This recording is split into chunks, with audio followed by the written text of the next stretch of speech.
How meditation changes the brain. The Sleepy Brainist. Welcome to the Sleepy Brainist. Tonight, we'll drift through the gentle science of how meditation reshapes your brain, quietly, steadily, and for the better. Before we begin, please subscribe, like this video, and tap the notification bell so you don't miss future sleepy science stories. And tell me in the comments, where in the world are you watching from? Now, slow breath in and out. Imagine settling into a comfortable position and letting the breath become the metronome of the moment. Slow, quiet, almost like a tide rolling in and out.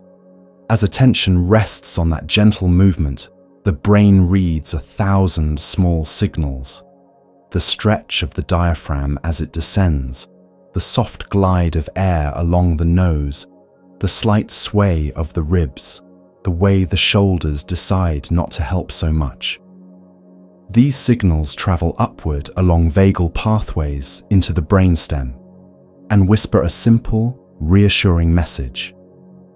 You are safe. Safety is the key that turns the calm switch. When the brain believes the body is not in danger, it releases its grip on high alert and allows the parasympathetic system, your built-in rest and digest network, to take the lead. Heartbeat by heartbeat, breath by breath, the rhythm changes. On the inside, a quiet choreography begins. The diaphragm's deep, even pull massages the organs and stimulates the vagus nerve. The heart responds with respiratory sinus arrhythmia, subtly slowing on the exhale and quickening on the inhale, a wave-like pattern that increases heart rate variability, an indicator that the nervous system can adapt flexibly. Baroreceptors along blood vessels feel the pressure shifts, send their own updates to the brainstem, and the brainstem passes the memo along to the hypothalamus. Lower the volume on the stress channels. The locus coeruleus, your brain's main norepinephrine broadcaster, tamps down its rapid-fire signaling, which means fewer urgent pings echoing through the cortex. The adrenal conversation eases, cortisol has less reason to surge, and the immune system gets to drop its shoulders for a while. Even the way you hold your face matters. A softened gaze, eyes not poker tight on any one point, tells midbrain circuits that you're no longer scanning for threats. Jaw unclenches, tongue finds the roof of the mouth, tiny muscles at the back of the throat stop bracing. These micro changes are like switches on a dimmer panel, each one inching the room toward lower light. Posture joins in. When the spine lengthens and the belly isn't braced, breathing can be lower and slower. The brain's neuroception of safety grows from a pile of these tiny cues.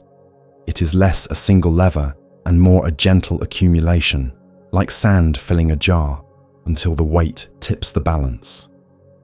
Attention itself plays a crucial role. When you notice the breath and let it lead, you're shifting from a wide, stimulus-driven mode to a steadier, chosen focus. Networks involved in vigilance and distraction stop competing for dominance because they're being given a simple, continuous task. Observe the next inhale, the next exhale. The prefrontal cortex, especially regions involved in monitoring and guiding attention, keeps a light hand on the wheel, and the amygdala has fewer alarms to answer. This isn't sedation, it's coordinated quieting. The brain becomes like a room where people are still present, but speaking softly, where you can finally hear the hum of the air, the clock, the subtle creak of the walls. Breath mechanics amplify the effect. Inhaling through the nose warms and filters the air, but it also modulates airflow in a way that can enhance nitric oxide levels in the sinuses. Small shifts, that support better oxygen exchange and, importantly, slower, smoother breathing. Lengthening the exhale, gently, without strain, is particularly calming because it recruits vagal pathways that favor the parasympathetic tilt. Many people find that a pace around 6 relaxed breaths per minute feels natural in this state, but the exact number is less important than the feel: unforced, quiet, continuous. When the breath is easy, the mind is more willing to rest there. With a few minutes of steady practice, the body begins to synchronize. The heart's rhythm entrains with the breath, muscles release in stages, temperature settles, the gut softens its motion. Inside the skull, thalamic gates, the relays that help decide which signals get cortical attention, tighten just enough to let fewer irrelevant pings through. The default mode network, often busy with self-talk and time-traveling thoughts, loses some steam as the salience and attention networks become occupied with the steady anchor of respiration. This isn't about emptying the mind, it's about providing a clear, gentle task that makes rumination less rewarding. Thought can still arise, but it lands on a softer surface and sinks more quickly. There is also a predictive element at work. The brain is constantly guessing what will happen next in the body and the world. When the breath becomes slow and reliable, prediction errors drop. Each exhale arrives right on time. Each inhale follows without drama. Reduced surprise means reduced need for high-energy corrections, and metabolic demand eases. The nervous system, relieved of the subtle urgency created by unpredictability, can allocate resources to restoration, digestion, tissue repair, immune tuning, and the quiet housekeeping that often gets postponed during busy, sympathetic-leaning days. Sensory clarity widens as the calm switch stays on. You may notice the exact moment the inhale begins, a coolness around the nostrils, a faint stretch at the lower ribs, the gentle pause before the spine yields to gravity on the exhale. These are not extras. They are the very signals that teach the insula, your interoceptive hub, to read the body with more fidelity. As the brain learns to map these sensations more accurately, it grows less likely to interpret benign signals as threats. That shift, repeated session after session, is one way meditation reduces reactivity. The map becomes more precise, so the alarms are fewer and better aimed. Small choices support the physiology.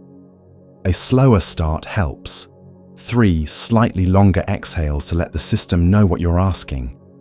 Breathing low, as if the breath begins in the pelvis and rises gently, invites the diaphragm to do the work rather than the upper chest. Hands placed lightly on the belly or ribs can provide biofeedback without words. The brain likes evidence it can feel. Counting can help at first, perhaps a gentle 4 on the inhale and 6 on the exhale. But the numbers are training wheels, easily set aside once the rhythm is learned. The aim is effortless regularity, not performance. As calm takes root, it becomes easier to notice the moment before a thought becomes a chase. That tiny space is a gift of this shift.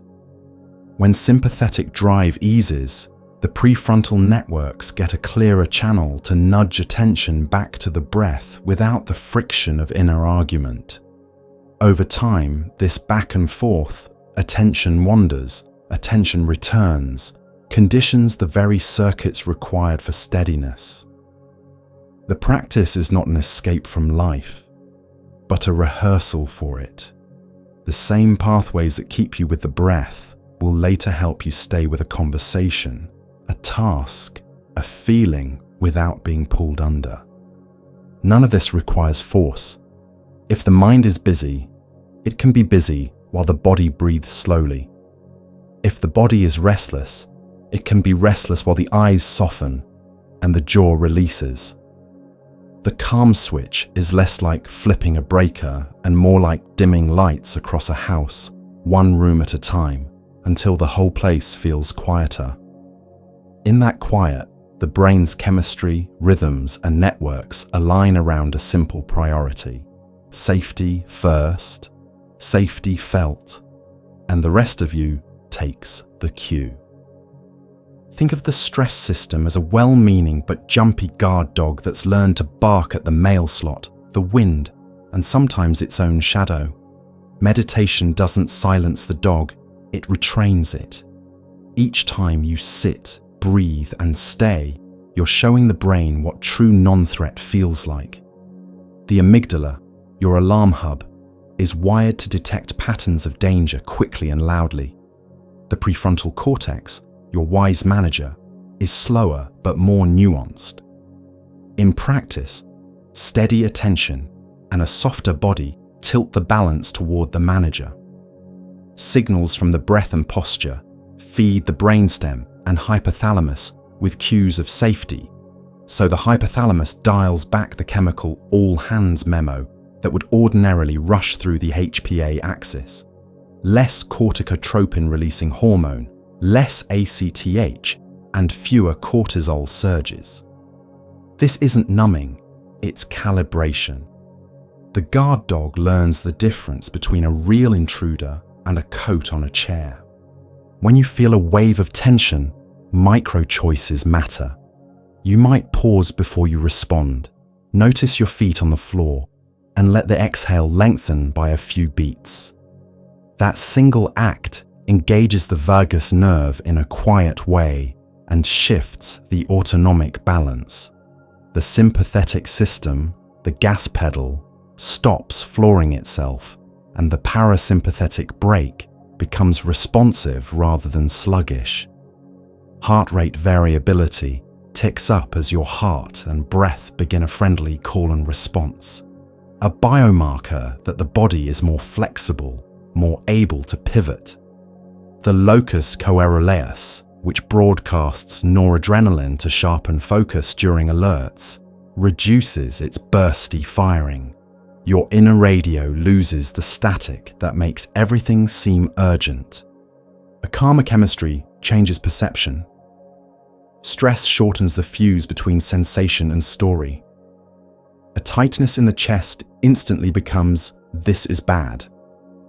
Meditation inserts a breath width of space. You notice the raw ingredients first, the pull in the ribs, the warmth of the skin, the quickened pulse, before the mind decides what they mean. That sequence matters.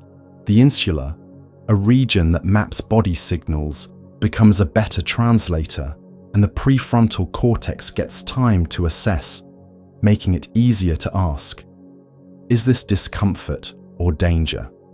Often, the body is simply signaling effort, not emergency. When the translation improves, the amygdala has fewer reasons to shout.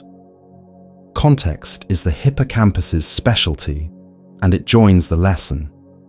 Under stress, it's easy for old alarms to bleed into new moments, today's raised voice echoing a memory from years ago.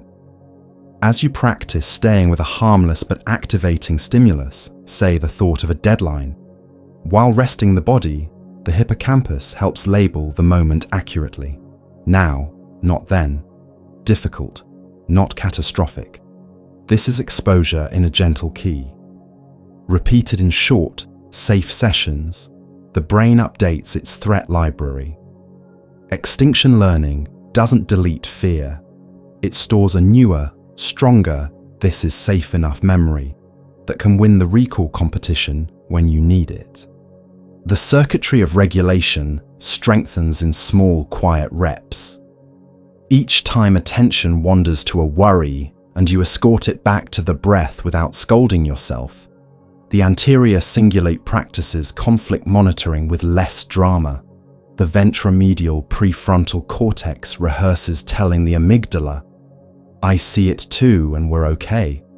Over time, the amygdala's baseline activity softens and its recovery time after a jolt shortens. You may still startle, but you return more quickly.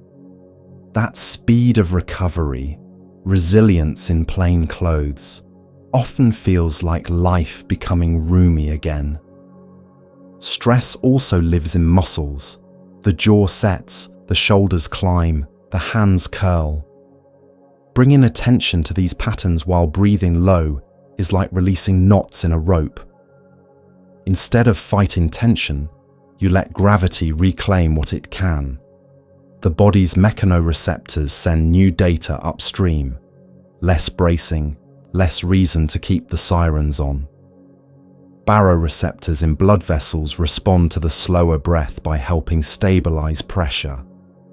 The brainstem interprets this steadiness as another green light. Even your face participates. A softened gaze and unclenched brow cue. Midbrain circuits that the urgent scan for threat can pause. The whole system believes the story your posture tells.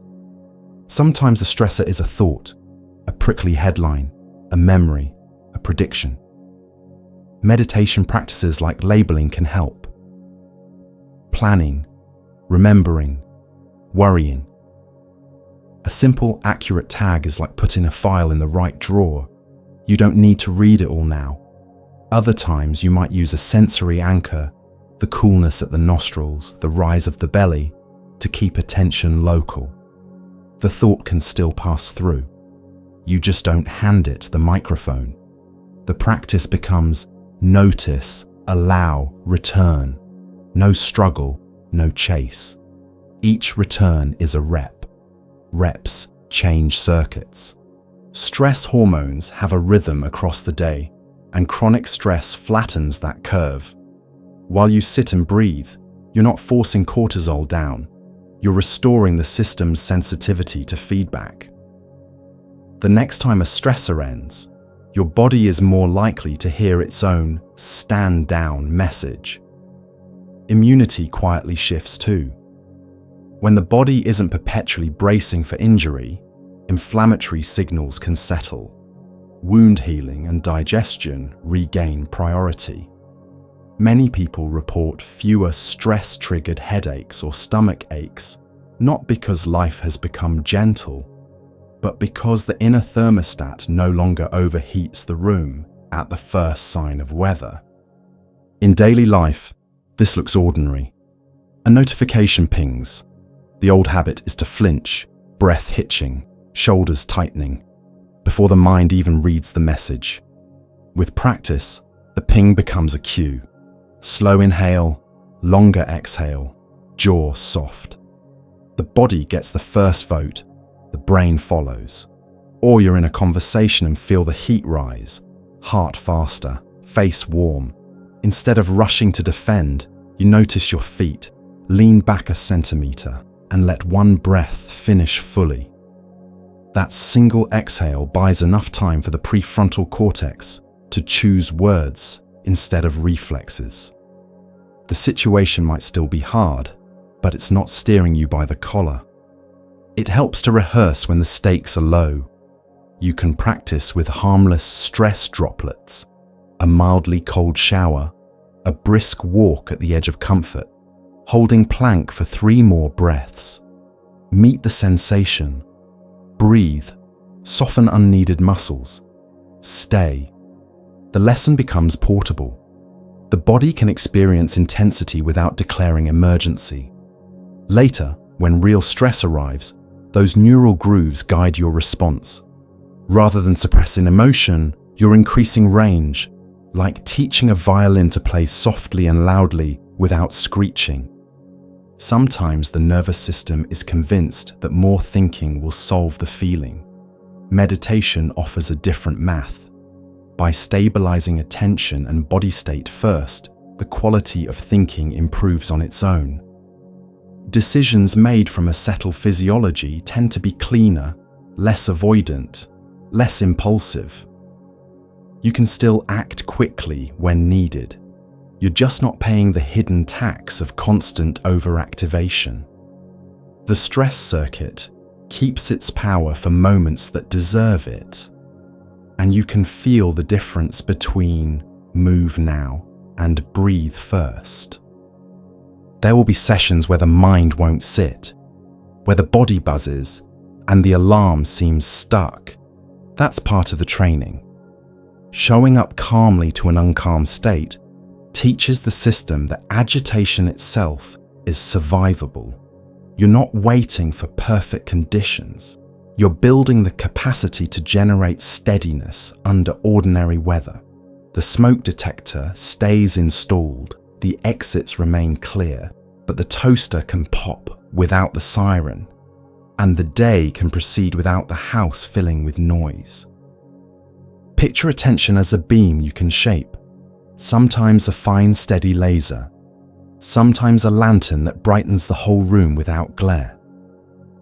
Meditation trains both modes. When you quietly place awareness on one simple target, the breath, a mantra, the feeling of the hands, you're practicing sustained attention.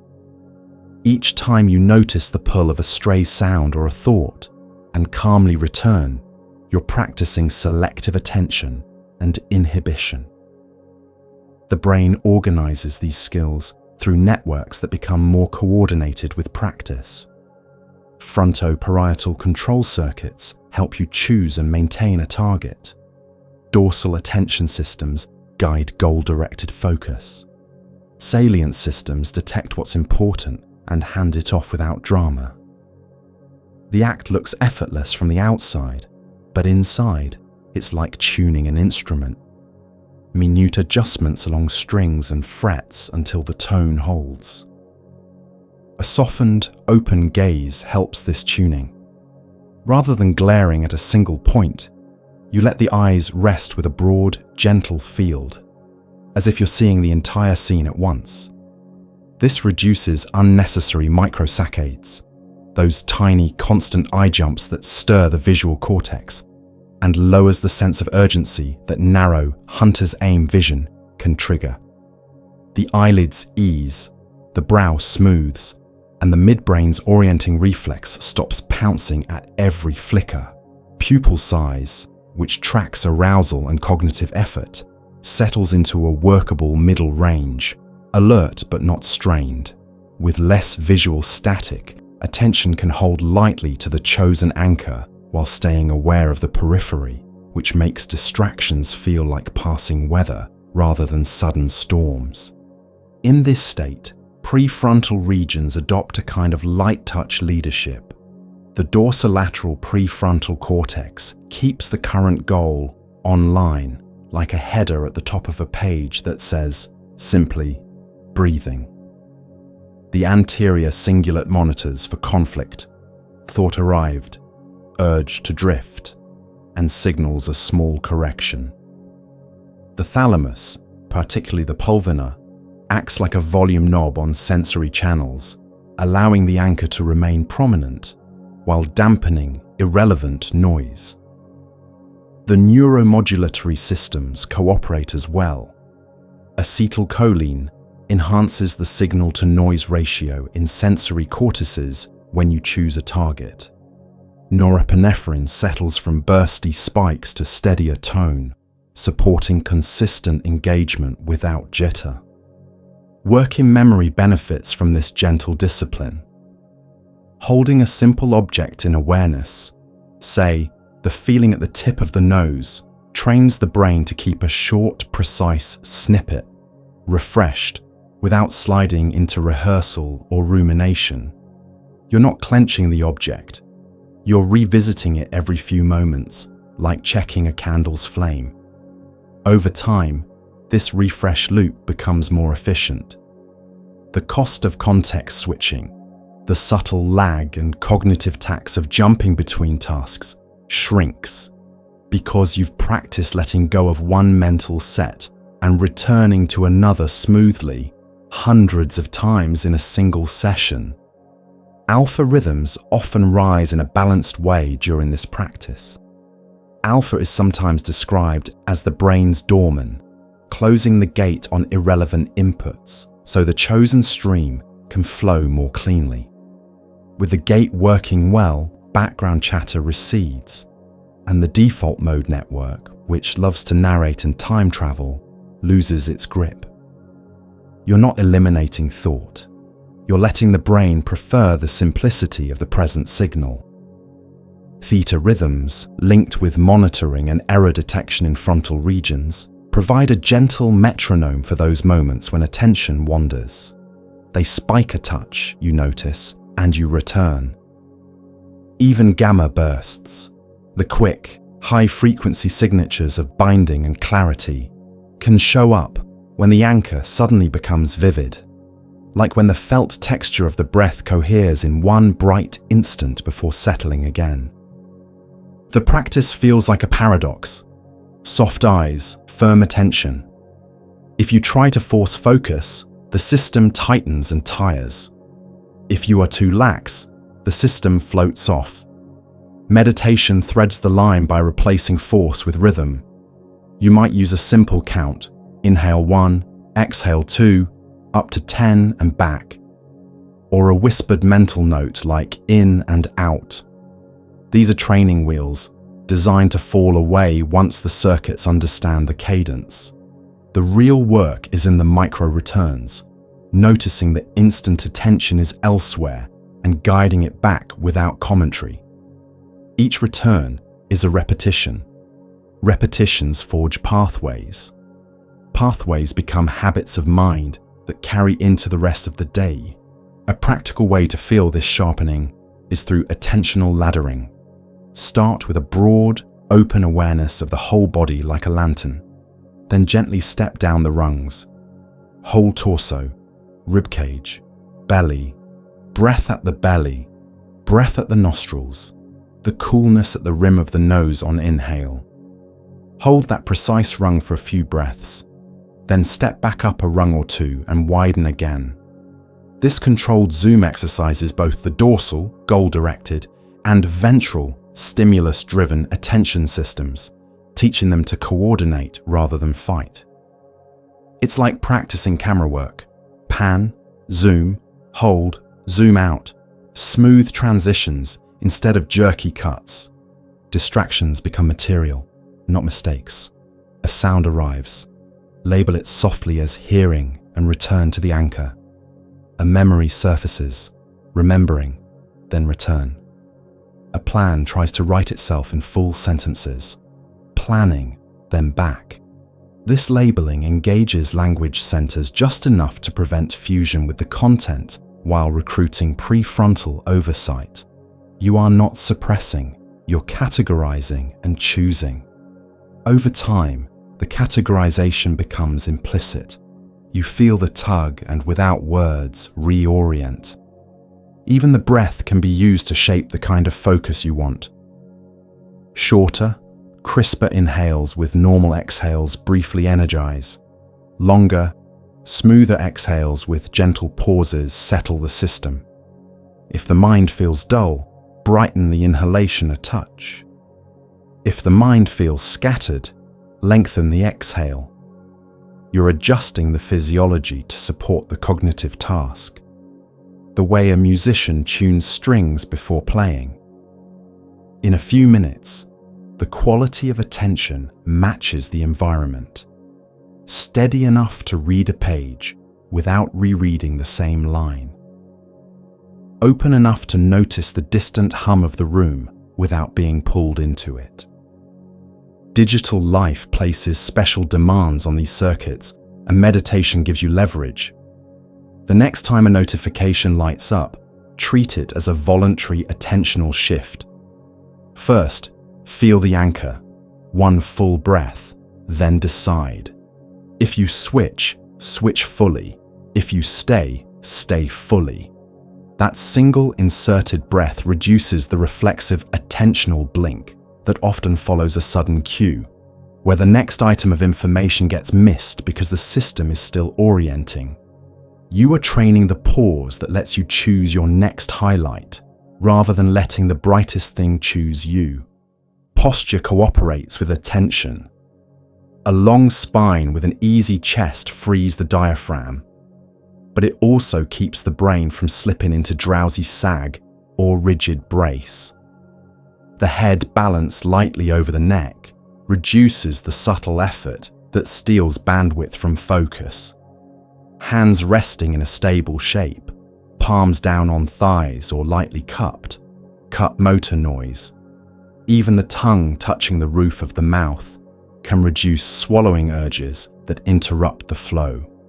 These details seem small, yet they trim dozens of micro-interruptions per minute, the equivalent of removing grit from a lens. Meta-awareness grows, the sense that you can observe attention itself. You begin to notice not just the breath, but the quality of noticing. Tight or loose, dim or bright, jumpy or buoyant. When it's too tight, you slacken a hair. When it's too loose, you add a whisper of precision. This is like adjusting focus on a camera by feel, guided by clarity rather than rules. Over time, you carry this skill into reading, conversation, and creative work. You detect the moment your mind starts skimming or rehearsing your reply while someone else is speaking and can return to listening. Eyes soft, breath steady, attention anchored. For people who multitask by habit, it can help to practice single-thread intervals. Set a span, 2 minutes, 5, 10, devoted to one object. During that span, treat every impulse to switch as a cue to take one conscious breath and return. The interval ends when the timer says so, not when the impulse does. This is meditation in plain clothes, and it directly trains the costliest part of modern attention, resisting low-value switches. Later, longer intervals come easier, not because you've become stern, but because the desire to flick away has lost some of its stickiness. None of this requires rare conditions. A bus, a quiet room, a park bench, any place where you can sit or stand with a steady body and a soft gaze will do. At first, the mind may feel like a puppy on a leash, darting every direction. You are not yanking it. You are walking it calmly, letting it sniff, and then inviting it along over and over, until the walk itself becomes interesting. The brain learns what you repeat. Repeat steady, gentle returns, and attention takes on their shape. You'll notice it later when you read a page and remember it, when you write a paragraph without checking a tab, when a sudden noise passes through the room and your task stays in your hands as if it was always meant to be there. Imagine the mind as a storyteller that never runs out of ink. It writes in two main genres: the present tense of direct experience, breath moving, sounds arriving, weight meeting the chair, and the first-person novel about me. What I want, what I regret, what I fear, what others think of me. Meditation teaches you to recognize when you've slipped from the simple scene of now into the novel's busy pages. The default mode network is the brain's narrator's room, centers like the posterior cingulate and medial prefrontal cortex where self-talk, time travel, and evaluation hum along. When you practice, you're not trying to burn the room down. You're learning to dim the lights, open a window, and step out into the quiet hallway whenever you choose. A practical doorway to that hallway is sensory anchoring. As you feel the breath at a precise spot, perhaps the coolness at the nostrils or the lift at the lower ribs, the brain's task-positive systems get something clear to do. They compete less with the narrator.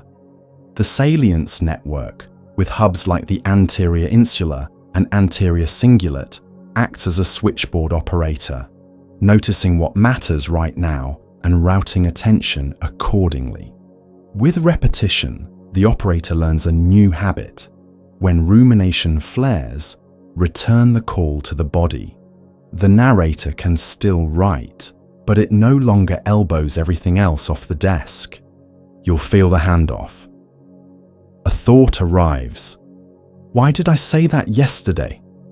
And the body reacts. A tiny clench in the throat, the heart adding one quick beat. Instead of following the sentence into a chapter of retroactive edits, you let the exhale lengthen and place attention on the exact sensation that announced the thought. The loop loses fuel. The posterior cingulate, often loud during self-referential wandering, quiets a notch when the mind rests on a single, simple cue. The shift is subtle.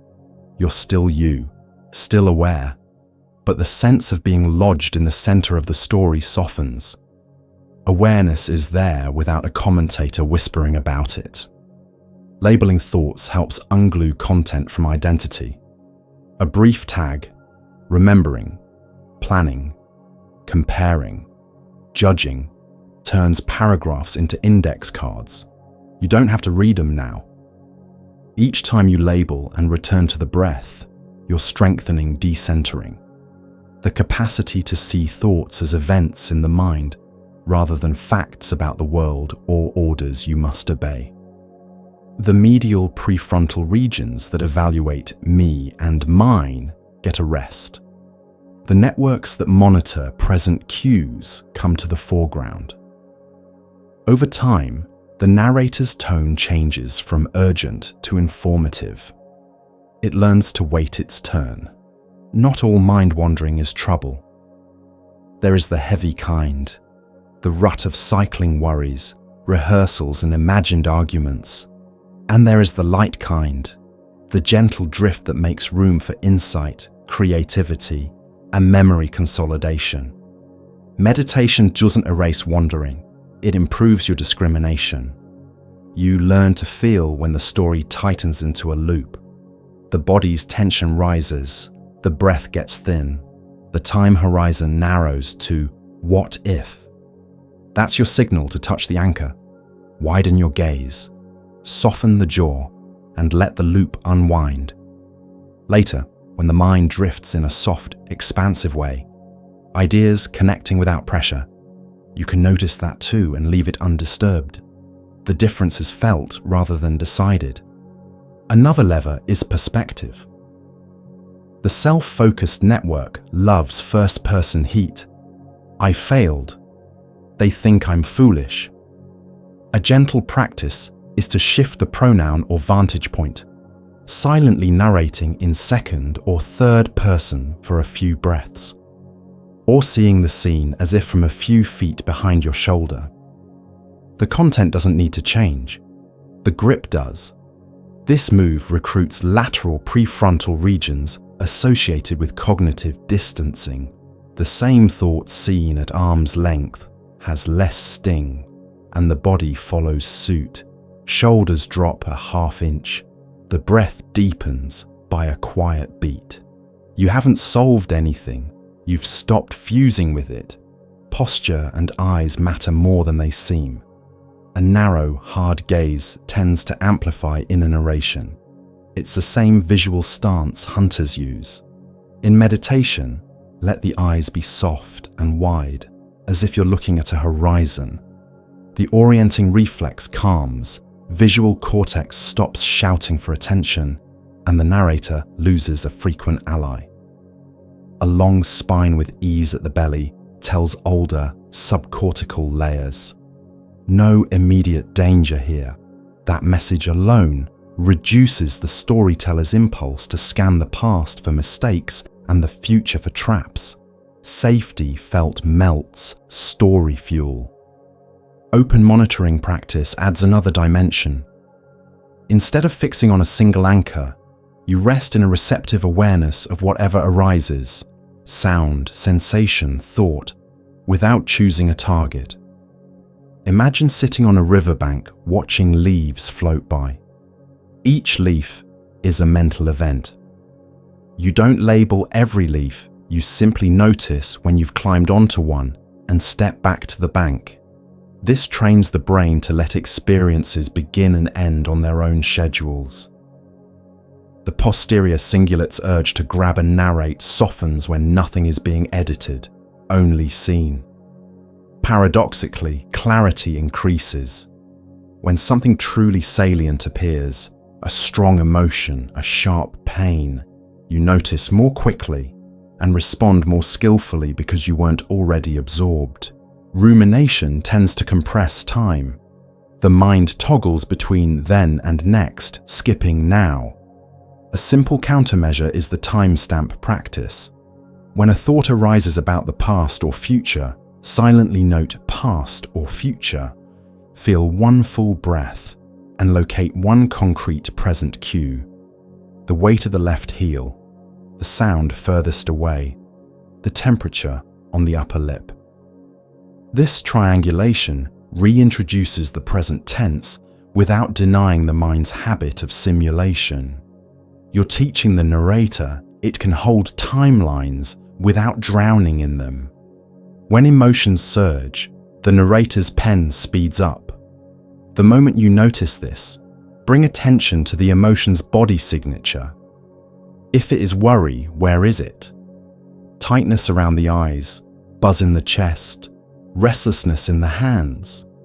If it is sadness, is there a drop in the belly, a heaviness at the shoulders? You're not analyzing, you're sensing. This reroutes processing to networks that track interoception and regulation. Often the act of precise sensing deflates the need to explain.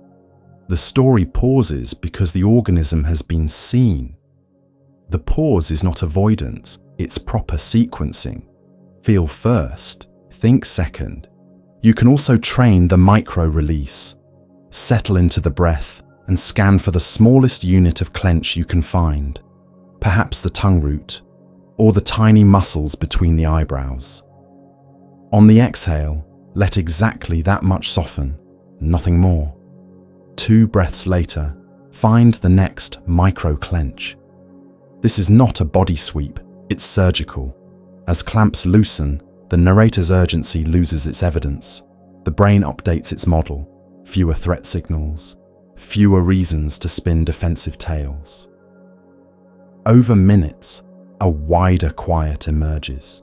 Not because you forced silence, but because the conditions that kept speech running have shifted. The default mode network is also the stage for social selfing, wondering what others think of you. A gentle drill. While seated, imagine someone's neutral face. Feel the reflex to explain yourself start to rise. Instead of crafting arguments, sense the outline of your own body. Name 3 raw sensations. Then, imagine sending that person one sentence of well-wishing. Nothing elaborate, just, "May you be well." This act recruits networks for affiliation and compassion, which naturally ease the evaluative circuits. You've replaced self-narration with simple goodwill, and the social DMN calms by sharing the stage with circuits designed for connection rather than defense. Some moments bring a vivid felt sense, often described as a gap. The instant you realize you were thinking and the thought lets go by itself. It can feel like a small click, or like a camera shutter opening onto a quiet, bright field. You did not make it happen, you noticed it happening. These glimpses are valuable teachers. They show that beneath the sentences, there is an uncomplicated knowing that doesn't need to comment to be present. The more often you recognize the gap, the easier it becomes to rest there for a breath or two before the next ripple arrives. The narrator learns that silence is not a threat. It is simply another mode. Carry this into ordinary activity by creating narrative checkpoints. When walking through a doorway, washing your hands, or unlocking your phone, feel for 2 seconds whether you're inside a story. If you are, label it once, return to one sensation, and continue. That tiny reset, dozens of times a day, prevents the accumulation of mental momentum that makes chatter feel inevitable. Each reset also strengthens the salience network's capacity to detect "I'm lost in thought" in real time, which is the whole art. Over weeks and months, the shift is cumulative. The brain still plans and remembers. It just does so on purpose. The sense of self remains, but it becomes roomier, less a tight knot in the forehead, more a gentle center of gravity. When the narrator speaks, it's because there's something to say. When it's quiet, you can feel the world arrive unfiltered for a few seconds at a time. The breath moving, a sound cresting and fading, the body sitting here being a body, nothing added, nothing subtracted. In that simplicity, the default mode network can idle without dragging you into the novel's margins, and attention can rest on the page in front of you, where the ink is still wet and the moment is still being written. Turn attention inward, the way you dim the room, and let your eyes adjust. Slowly, without forcing anything to appear. Beneath the louder channels of sight and sound, there's a steady stream of quiet information rising from the body. The cool edge of the inhale at the nose, the subtle spread of the lower ribs, the weight settling through the hips, a faint throb at the wrist, the skin's temperature where fabric touches. Meditation trains this inner listening, and the brain has a place that specializes in it. Signals climb from organs and tissues along thin, patient pathways, vagal fibers from the heart and gut, small sensory nerves from skin and muscles, lamina fibers carrying temperature and pain toward the thalamus and then to the posterior insula. There, the brain builds a first draft map of what the body is doing now. As attention lingers, that draft gets edited, layered, and made personally meaningful in the mid and anterior insula. The result isn't a picture, it's a felt sense, a living dashboard the mind can read with surprising precision once it learns the language. Precision begins with naming textures. Most people start with broad labels, tight, heavy, numb, because that's how the signals feel when they blur together. Under a softer gaze, tight unpacks into pressure, pulling, warmth, tingling, a faint quiver, a sense of holding back. Heavy splits into density and downward pull. Numb reveals quiet vibration and coolness. This increase in sensory granularity isn't trivia, it's leverage. The insular and anterior cingulate thrive on detail. When you can tell one sensation from another, the brain can regulate with finesse instead of using an all-purpose alarm. Emotions piggyback on these maps as well. Anger may begin as heat in the face and hardening in the throat. Worry often shows up as flutter under the ribs and a forward lean. Sadness has weight in the chest and a long, sighing exhale. Learning the body's alphabet lets you read the mood before the story writes itself. Breath is the easiest teacher because it repeats. Start with 3 precise places: the nostrils, cool warm shift, the diaphragm's descent, a soft pressure downward, and the belly's outward glide, a gentle expansion. Imagine these 3 as corners of a small triangle and let attention circulate between them, 1 breath at each corner. Then add texture. Feel the exact moment the inhale begins, the crest when it stops rising, the first grains of the exhale as they spill over, the tiny pause before the next inhale. If the mind wanders, it wanders. Simply resume the triangle when you notice. This is not concentration for its own sake. It's calibration, teaching the insula to detect consistent, trustworthy patterns so the rest of the brain can stand down from constant monitoring. Heartbeat adds another layer. Sit quietly after a longer exhale and see if you can sense a pulse anywhere. Wrist, throat, chest, fingertips, even the tongue. You're not straining to hear it, you're inviting it to be obvious. If it's slippery, rest a palm lightly on the sternum for 2 breaths and notice how the beat nudges the hand from the inside. Some people find it easiest during the micro pause after an exhale, when surrounding noise dips. Over time, feeling the heart without reaching for it becomes ordinary, and with that comes a practical skill.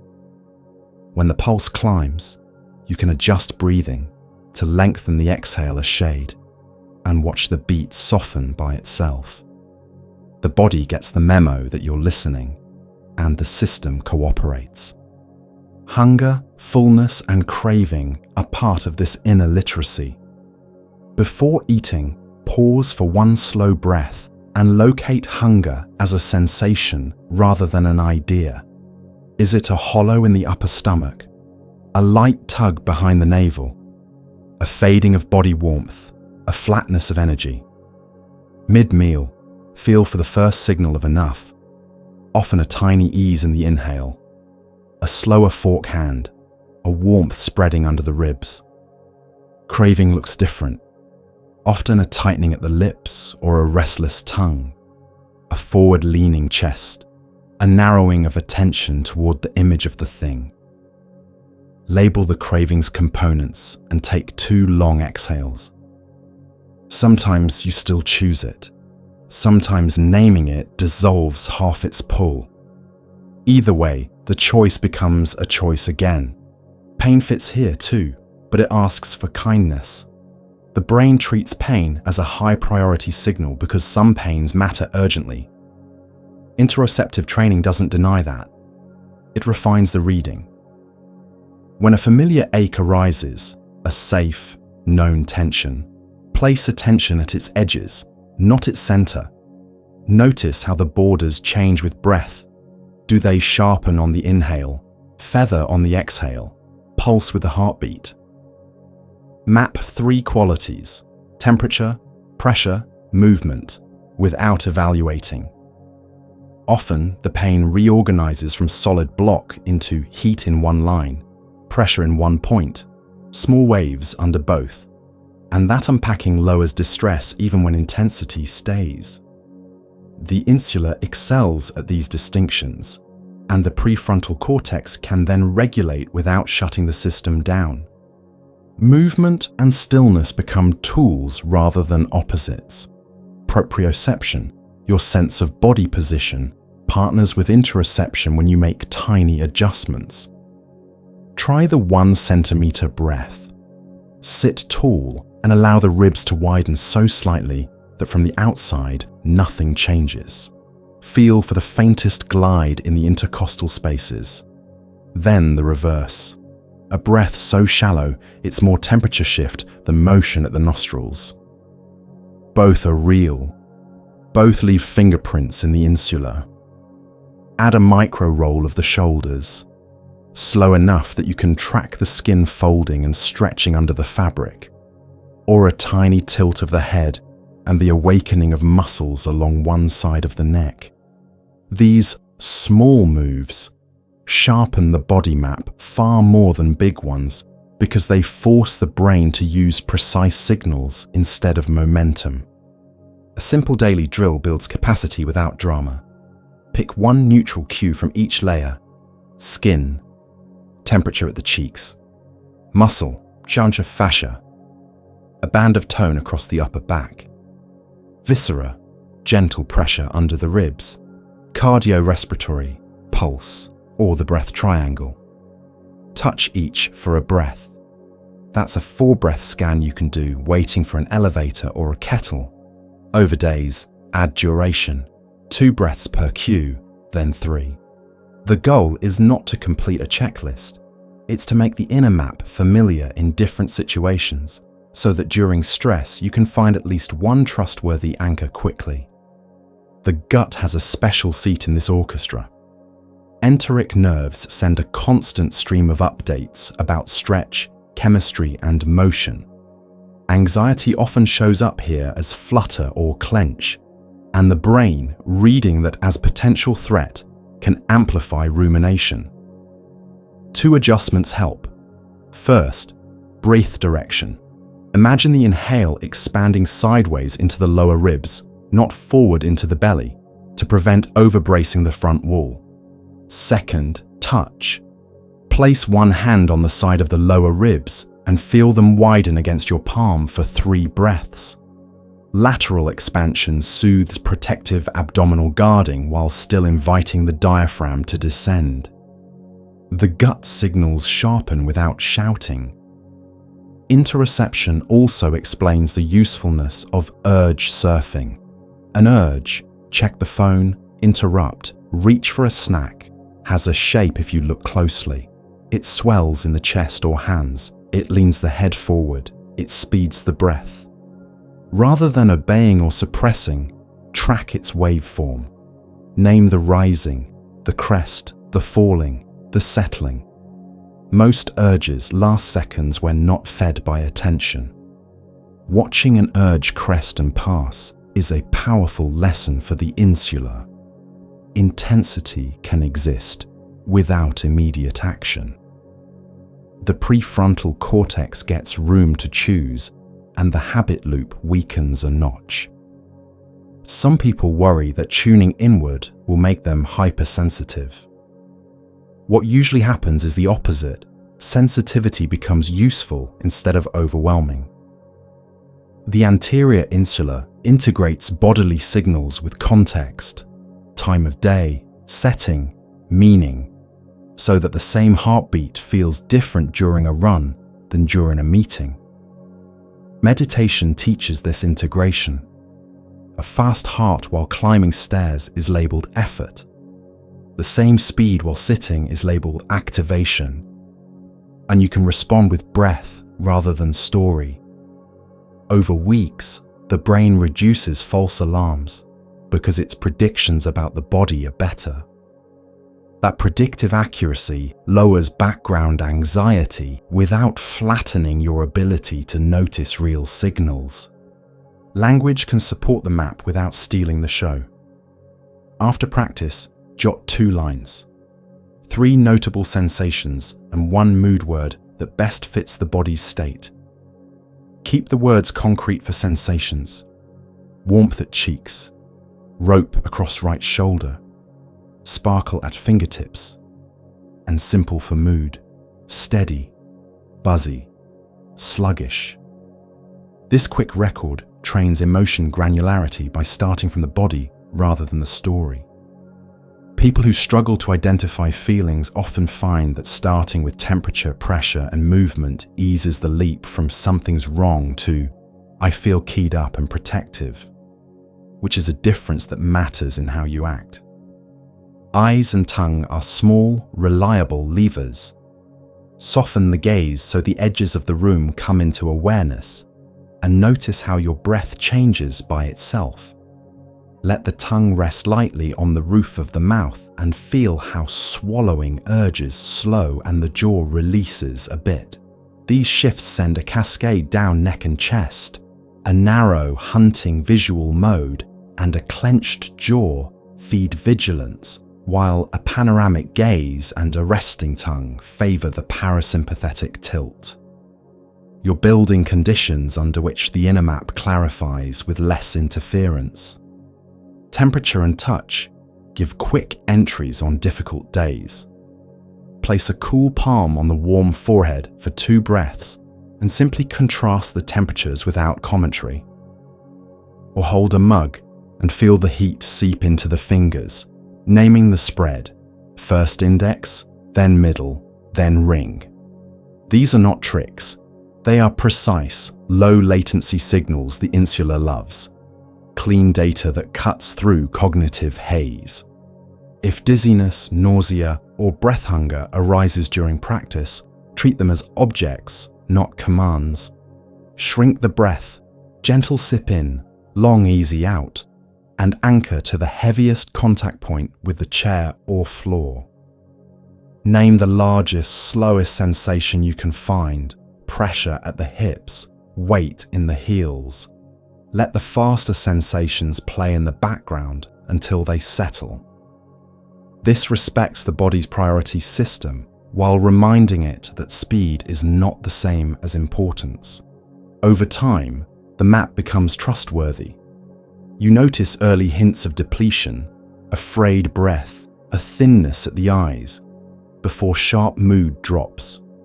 You sense when attention is drifting from the body, shoulders inching up, breath climbing the chest, and return with one wider inhale and a longer exhale.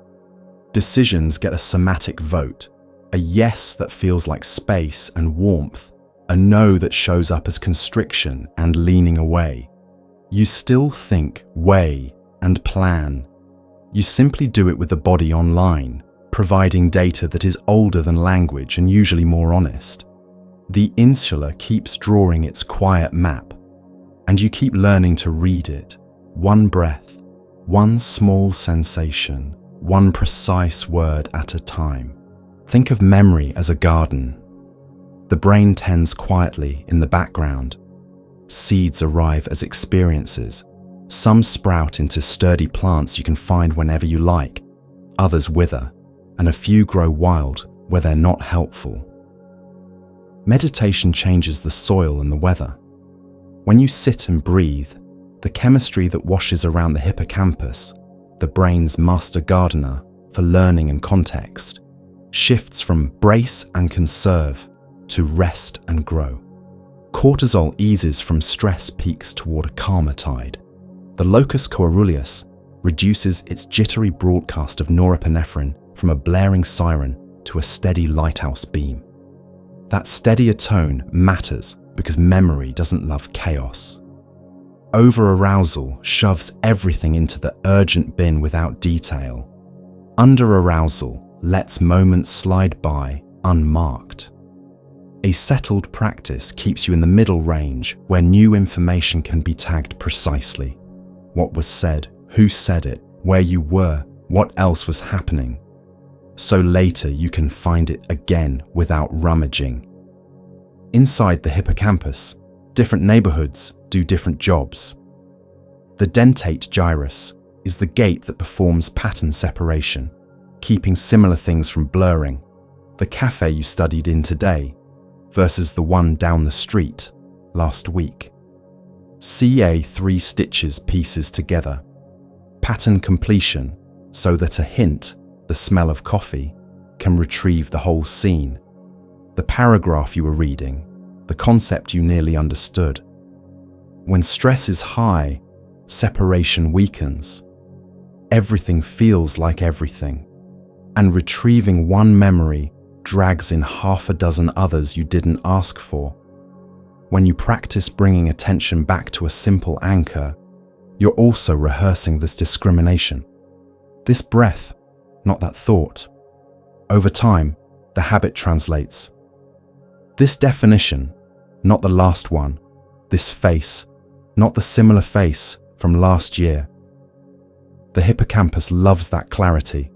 It's the difference between neat rows and tangled vines. Rhythm is part of the gardening. The hippocampus speaks in theta, a slow, steady oscillation that helps organize when neurons fire during encoding and retrieval. Many people, during comfortable, attentive meditation, drift into a brain state where frontal midline theta becomes more prominent. You're not forcing waves, you're creating physiology that lets them appear. Soft muscles, slow exhale, steady gaze. Theta is like a metronome for planting seeds. Click, place, so that when you try to recall something later, you can step back onto the same beat. On top of theta, faster gamma bursts bind features into a coherent memory. Sights, sounds, meanings momentarily sinking. A mind that isn't constantly jolted by alarms leaves room for that binding to complete. Attention and memory are partners, not rivals. The same circuits that stabilize your focus on the breath, frontoparietal control, the salience network switchboard, also decide what the hippocampus should store. Meditation trims noise at the decision point. Fewer false, this is important signals make it through. Imagine reading a page without your inner narrator interrupting every third sentence. The hippocampus receives a crisp, continuous stream instead of a chopped-up slideshow. Even if the content is boring, the clarity of delivery helps it stick, the way legible handwriting is easier to remember than a rushed scrawl. Context tagging is one of the hippocampus's specialties. It answers where and when, so that what has a coat hook. You can support that process deliberately during practice. If you're learning something, pair a few minutes of calm breathing with a consistent physical cue.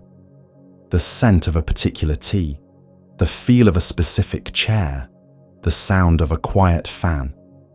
While you breathe, glance once at the key idea you want to remember, then return to the body. Later, recreate one or two of those cues and let the memory unfurl. You're giving the hippocampus extra anchors to grab, multiple paths back to the same place. Meditation also changes how memories get updated. Every time you recall something, the trace becomes briefly malleable before it's stored again, a process called reconsolidation. If retrieval happens in a stressed state, the old memory can absorb that stress coloring. If it happens while the body is calm, jaw soft, breath long, the memory can be refiled with a calmer tag. Over dozens of tiny revisits, stories that used to flood the body with heat or clamp the throat can lose some of their grip. You still remember, the charge is different. The amygdala still contributes its "this mattered" stamp, but the hippocampus adds richer context, and the prefrontal cortex keeps the volume sensible. Sleep is the garden's nighttime team, and meditation helps you meet it. A mind that's rehearsed letting go returns to sleep more easily after a 3 a.m. wake-up. A body accustomed to long exhales slips faster into parasympathetic depth. During non-REM sleep, the hippocampus plays back recent activity in sharp-wave ripples, training the cortex, your long-term storehouse, to take over what you learn today. If you reduce pre-sleep rumination and lower stress chemistry, that replay has fewer interruptions. People often notice that on days they've practiced, what they studied feels more available the next morning. Not because they meditated the facts into their head, but because they set up the conditions for overnight consolidation to do its work. There's also the gardener's fertilizer, growth factors like BDNF that support plasticity. Chronic stress can depress them, calm engagement tends to support them.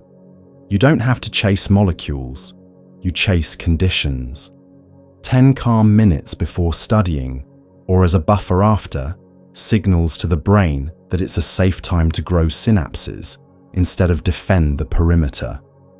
Over weeks, the math adds up: slightly better encoding, plus slightly better consolidation, plus slightly cleaner retrieval equals a noticeably sturdier memory without heroic effort. Aging changes the garden, but not all in one direction. Hippocampal volume naturally trends downward over the decades. Distraction tends upward. Sleep becomes lighter. Regular practice nudges the slope by attacking the levers you can reach.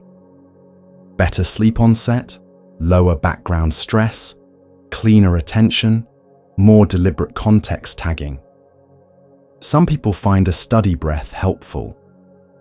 3 cycles of easy inhale and longer exhale before beginning a task, 3 more at each break, 3 at the end.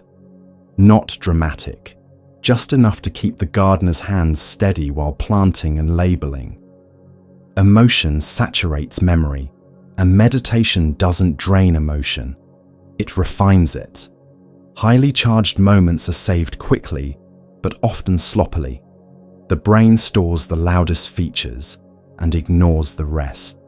With practice, when a strong feeling arrives, you can anchor to its body signature, heat, pressure, movement, and keep the perceptual channels open enough to notice detail, the room's light, the exact words said, your own posture. Later, when you recall the event, you don't just relive the feeling, you retrieve the map. That map is power. It lets you place the moment among other moments rather than letting it balloon to fill the whole view. In everyday learning, think in cycles.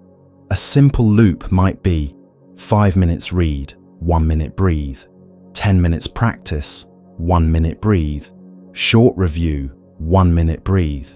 The breathing breaks aren't time off. They are encoding boosts. During the minute, bring the last thing you learn to mind for one breath. Name it in a single phrase, then return to the body for the remaining exhales. You're telling the hippocampus, this, here, now, and then giving it a quiet room to file it. Tiny, quiet repetitions beat one frantic cram. State-dependent memory can be your ally. If you always encode in a whir of coffee spikes and notification pings, retrieval may depend on recreating that buzz. If you often encode in a steady, calm state, you can more easily recall in a steady, calm state, like a test room, a meeting, a conversation where you want your words. Build a simple retrieval ritual. 1 longer exhale, soften the jaw, widen the eyes field, recall. You're pressing the same keys you pressed while storing. Tools for interference help too. The mind loves to overlay. After studying a topic that is similar to another, sit for 2 minutes and deliberately recall 3 distinct features that separate them. Different definitions, different examples, different consequences, while breathing slowly. You're asking the dentate gyrus to draw a thicker line between the 2 sets, so tomorrow your recall doesn't smear them together. If images help, picture 2 plants in neighboring pots and adjust their labels until you can tell them apart at a glance. When a memory won't come, resist the urge to push. Forcing retrieval tightens muscles and narrows the gaze, which tells the hippocampus, threat, which further impairs flexible search. Instead, step back. 1 slow exhale. Feel the feet. Ask an easier cue. If the name of an author is missing, ask for the first letter, the book's color, the place you last saw it. You're giving pattern completion more starting points. Often the word appears on the next inhale, not because you tried harder, but because you stopped turning off the lights while looking. Even the way you take notes can cooperate with the gardener. Write fewer words with more structure. Headings, arrows, small drawings. During practice, glance once at a page and then look away and reconstruct its skeleton from memory while breathing slowly. That reconstruction is a retrieval rep. Each rep strengthens the path. If you study digitally, finish by sketching the same skeleton by hand for 2 minutes. The act of translating modality, screen to paper, encourages the hippocampus to bind the idea rather than the pixels. Curiosity opens the soil. Begin a session by asking a question that actually interests you, not just what will be on the test. Curiosity boosts dopamine in circuits that talk to the hippocampus, making the gardener more eager to plant. Meditation helps because it reduces the noise that drowns curiosity. When you're not busy rehearsing worries, the brain has bandwidth to wonder. A good question is like a trellis. It gives the new vines somewhere to climb. And there is forgetting, which is not failure, but pruning. The brain forgets to save energy and prevent overload. Meditation won't stop pruning, it makes it smarter. By focusing your attention and tagging context clearly, you signal which branches are fruiting and which are ornamental. The system learns to keep what you revisit calmly and to drop what never mattered. You don't need to carry every leaf, only the paths you love and the tools you use.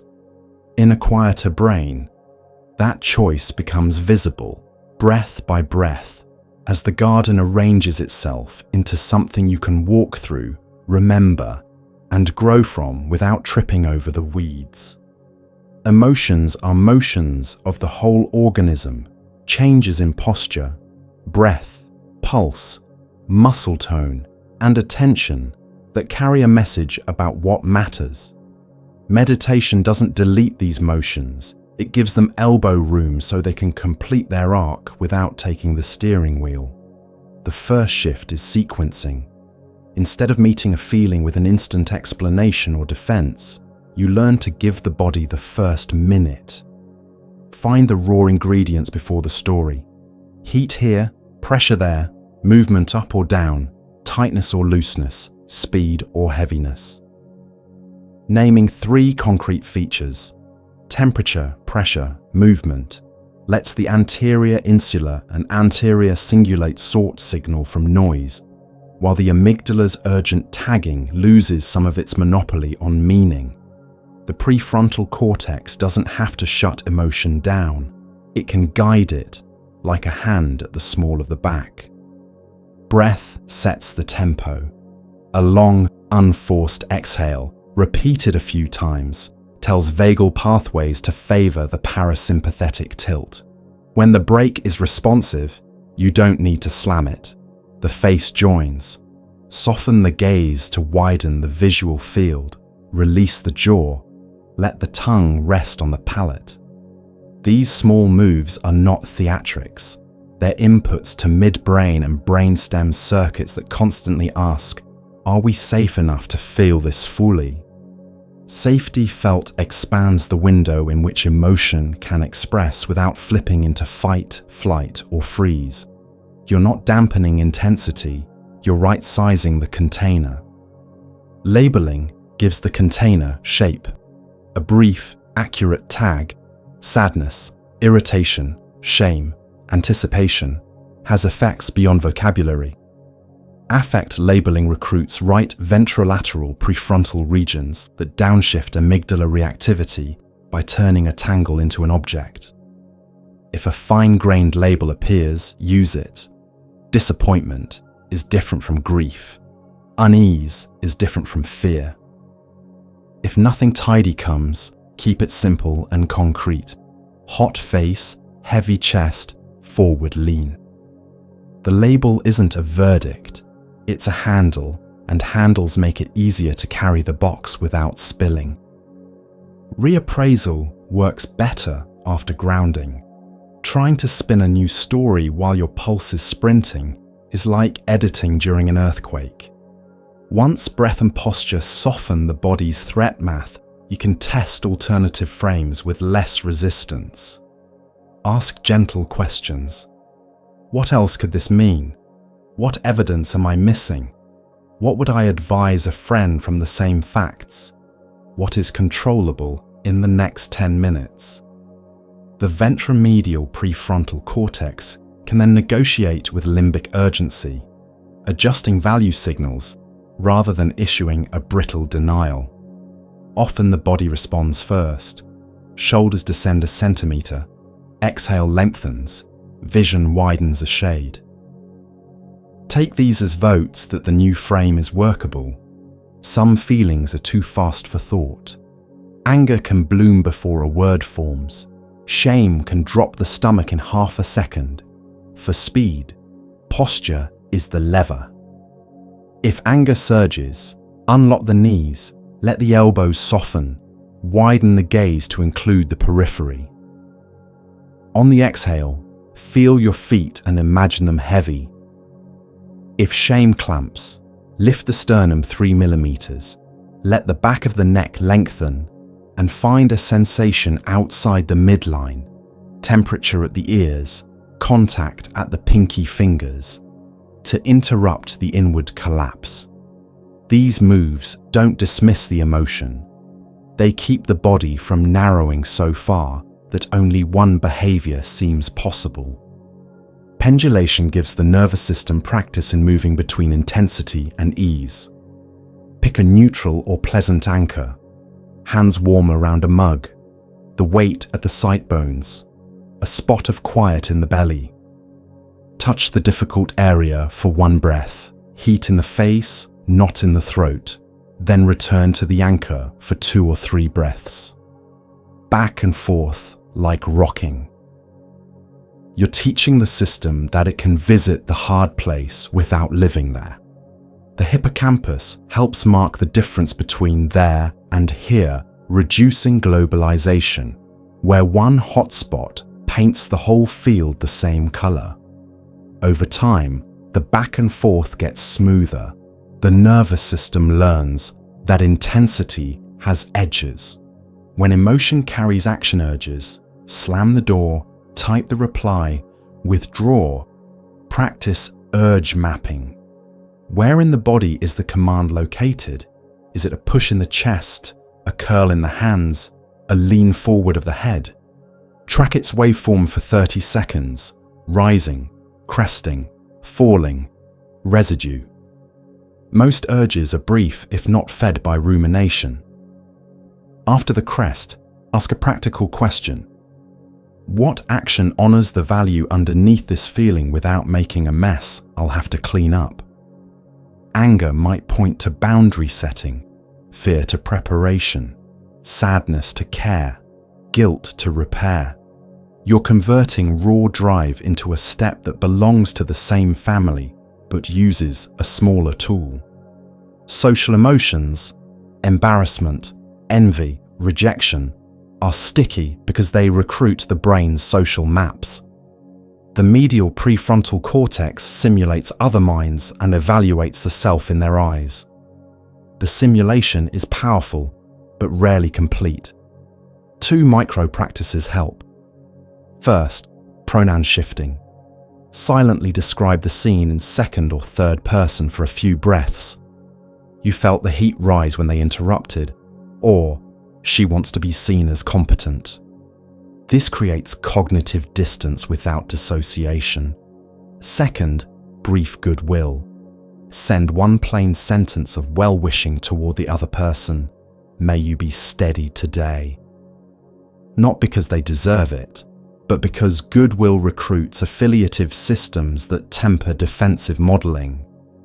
Often, the body answers before the mind does. Throat eases, eyes water less, breath returns to the belly. Shame deserves special handling because it tends to shut down approach. Its body signature is collapse. Head down, gaze averted, heat in the face, hollow in the belly. Start with structure. Lift the sternum slightly. Widen the gaze horizontally without forcing eye contact. Let the hands rest palms down. Name one specific behavior that triggered the state in neutral language. Swap global identity judgments for local, improvable verbs. I missed a deadline, not I am unreliable. Then add one act of repair, even symbolic. Draft an apology. List the next step. Set a reminder. The act reintroduces agency, which shame had vacuumed out. Finish with one breath that is fractionally longer on the exhale than you want. You are teaching the organism that approach is safe enough. Grief asks for time and rhythm more than technique. It comes in waves, and the wave wants to move. Sit where it can. Feel its leading edge in the body without tightening against it. The throat ache, the chest heaviness, the salt behind the eyes. Give the exhale space. If memories arrive, let them pass like weather and feel again for the body's tide. If nothing moves, don't force it. Stay near, with a hand on the heart or the cheek, and let warmth be the practice. The systems for care and attachment live close to grief. Touching one often softens the other. You're not fixing grief. You are offering a channel so it doesn't have to carve its own through stone. Anxiety often masquerades as productivity. It delivers energy and urgency, and so it gets rewarded. To unmask it, check for cost: shallow breath, jaw fatigue, scattered attention, brittle patience. Practice the two-step pivot: one long exhale and one clear question. What is the next unit of real work? If the answer is fuzzy, anxiety is likely driving the bus. Break the task into a step so small you feel almost silly starting it. Then begin while keeping the breath honest. The sympathetic system gets to contribute fuel without steering. If the body insists on a sprint, give it one safely, 10 brisk stairs, 20 seconds of wall push. But always finish with a longer exhale to complete the arc. Joy and calm are emotions too, and they also deserve space. Many people skim past them, waiting for the other shoe. Practice savoring. Locate where ease lives in the body right now: eyes, throat, chest, belly. And stay for 3 breaths longer than you would have. Widen the gaze and let the scene in. This is not clinging, it's encoding. By deliberately registering small good moments, you update prediction circuits that have learned to expect only threat. The amygdala's sensitivity doesn't vanish, but the hippocampus gives it context. Many days have both bright and dark patches. Compassion is the warmth that lets difficult emotions be held without burning your hands. It's a skill, not a personality trait. Build it with small repetitions. Picture someone you care about at a neutral moment and wish them well for 3 breaths. Picture someone you're neutral toward. Picture yourself as a younger person, facing something you now know was hard. If it feels corny, keep it plain. Compassion isn't poetry. The practice recruits periaqueductal, grey and orbitofrontal systems linked to caregiving, which in turn soften defensive reactivity. Later, when emotion swells, you'll have that circuit available, the stance of "this is painful and it belongs," rather than "this is dangerous and it must be eliminated." On days when everything is loud, shrink the frame. Anchor to the heaviest contact point: the sit bones, the heels, the hand on the table. Choose one sense and stay with it for a minute. Only sound, only the feeling of fabric at the forearms. If thoughts press in with catastrophic momentum, reduce language to a single syllable label on the exhale: here. And let the inhale arrive by itself. You are giving the salience network one job, so it stops flagging every ping. From this small island, other choices become visible again. Practice also means rehearsal under harmless load. Briefly bring to mind a mild trigger, a difficult email subject line, a tone of voice. Watch the first body signs arrive and run your sequence. Label, breath, posture, anchor, reframe if helpful. Then drop the image and return to something neutral. These drills are not rumination. They are strength training in low stakes, so that during high stakes the steps are already in muscle memory. The measure of progress isn't that you never get knocked. It's that you can find your feet sooner and act closer to your values while the wave is still moving. None of this is about becoming a stoic statue. Emotion is information and energy. With practice, the information gets clearer because it isn't shouted, and the energy becomes available for action rather than consumed by containment. You still feel the full palette: fear before a call, anger at a boundary crossed, sadness when things end, delight in small good news. The difference is space. There is room to breathe between the spark and the story, between the story and the step you take next. Pain begins as information, nociception, signals about potential or actual tissue threat, then becomes an experience built by the brain, layered with context, memory, mood, and expectation. Meditation doesn't deny the signal, it renegotiates the experience.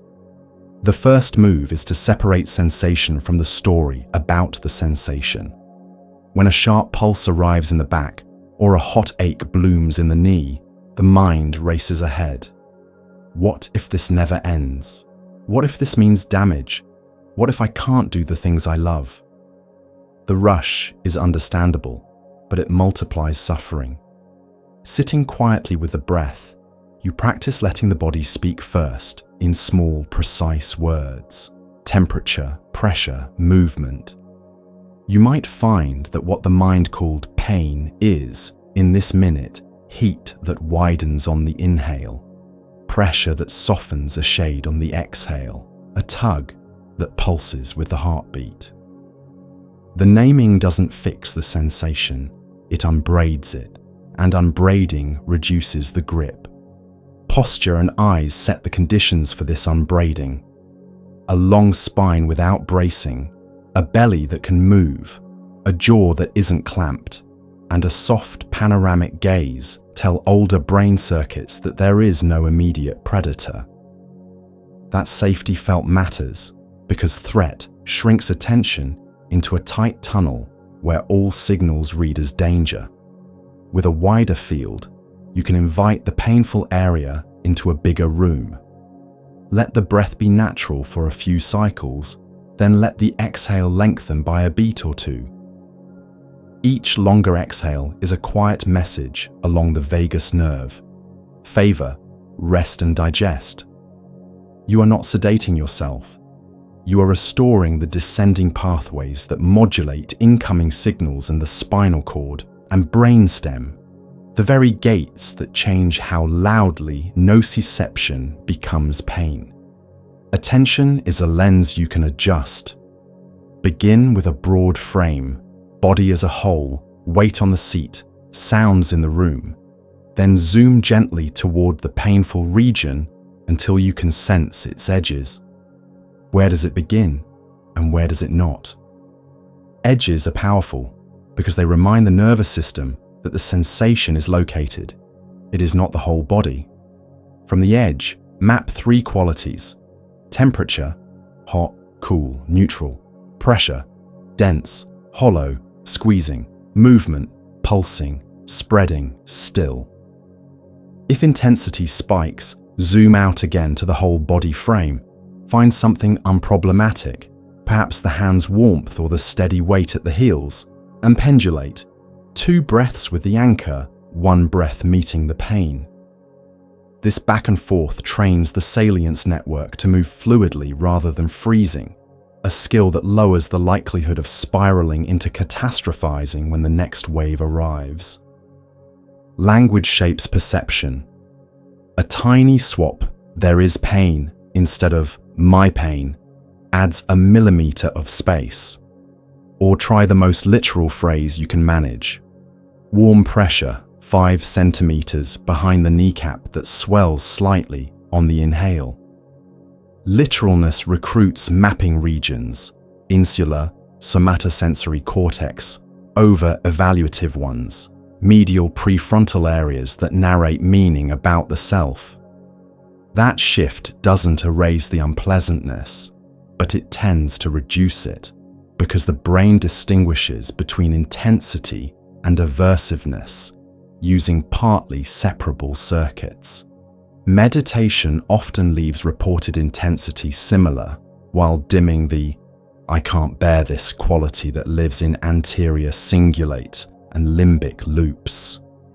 Put simply, the volume might be the same, but the harshness dials down.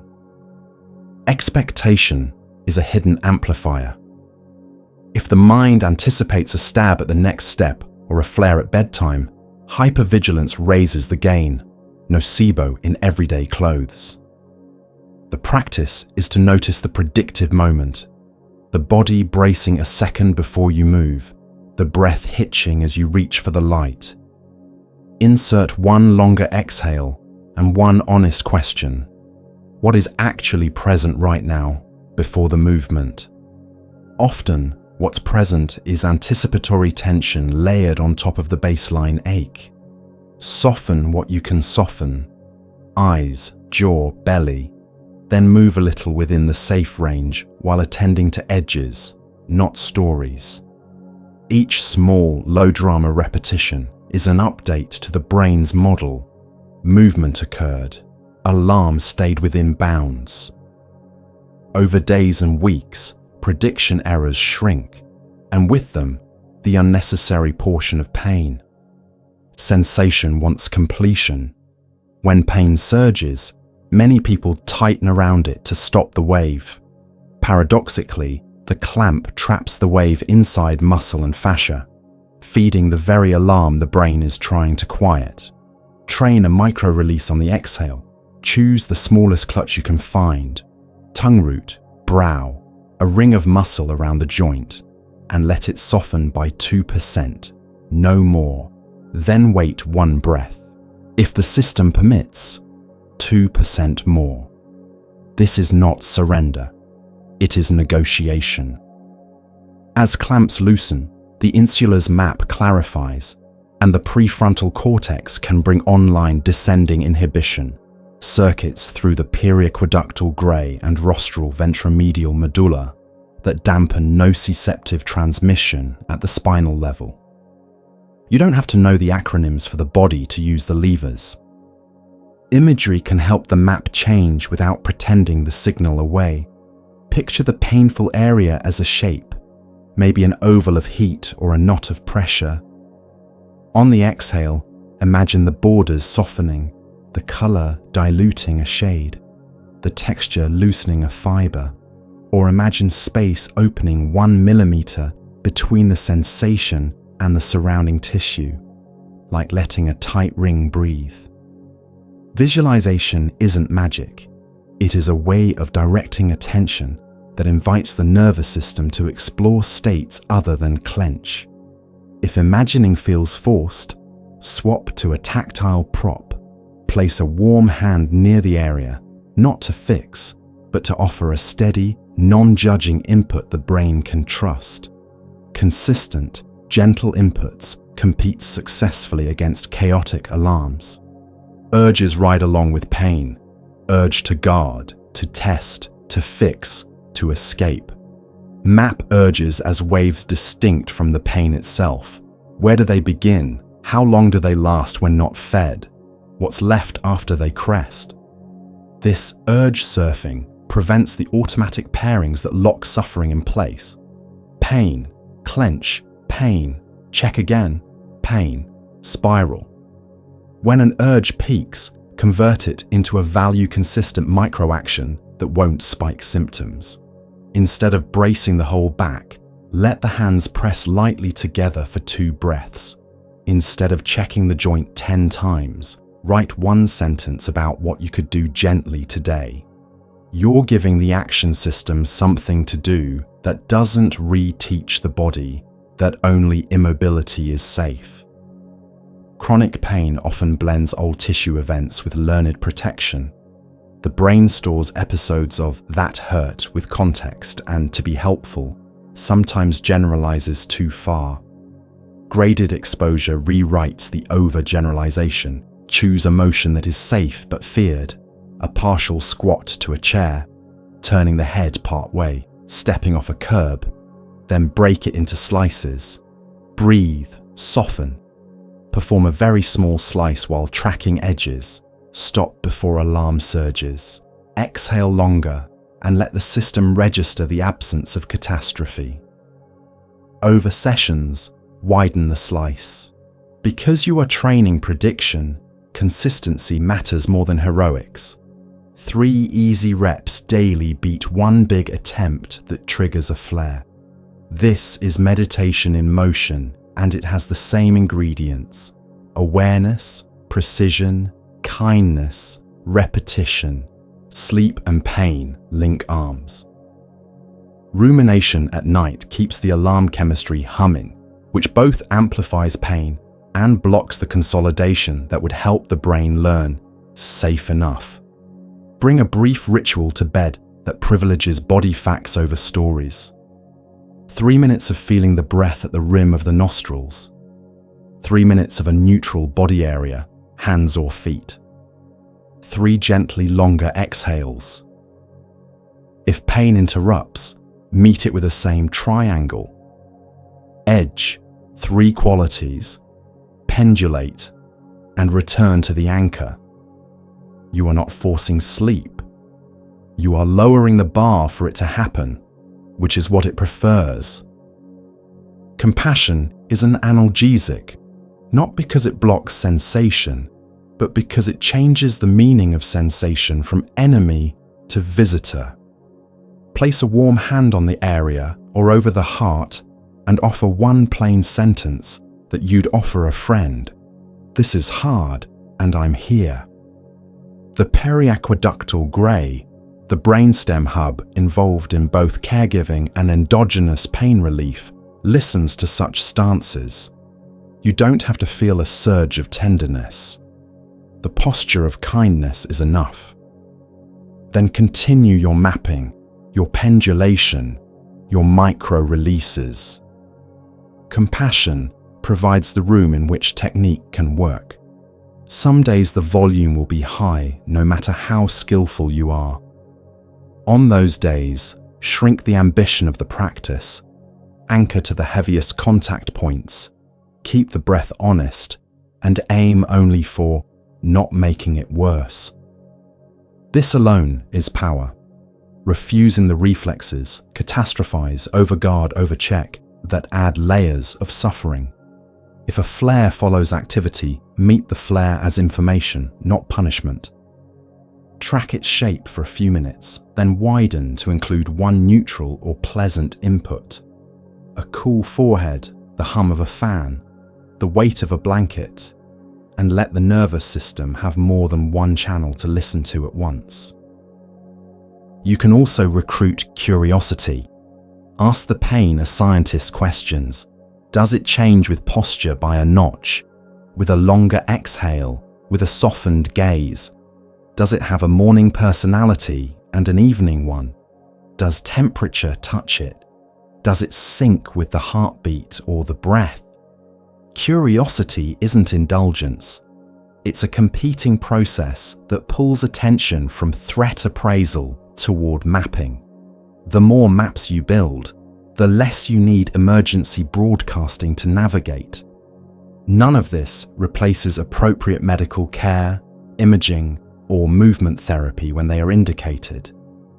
It complements them by training the part of pain that is built in the present moment by predictions, attention, and meaning. The nervous system is plastic. It tunes itself to what you repeat. Repeat bracing, checking, and dread, and it learns to shout. Repeat precise sensing, softening where you can, steady breathing, gentle testing of edges, and a willingness to feel without dramatizing, and it learns to modulate. Pain may remain as a signal, sometimes strong, sometimes faint, but the relationship changes. Less enemy, more weather. Less command, more information.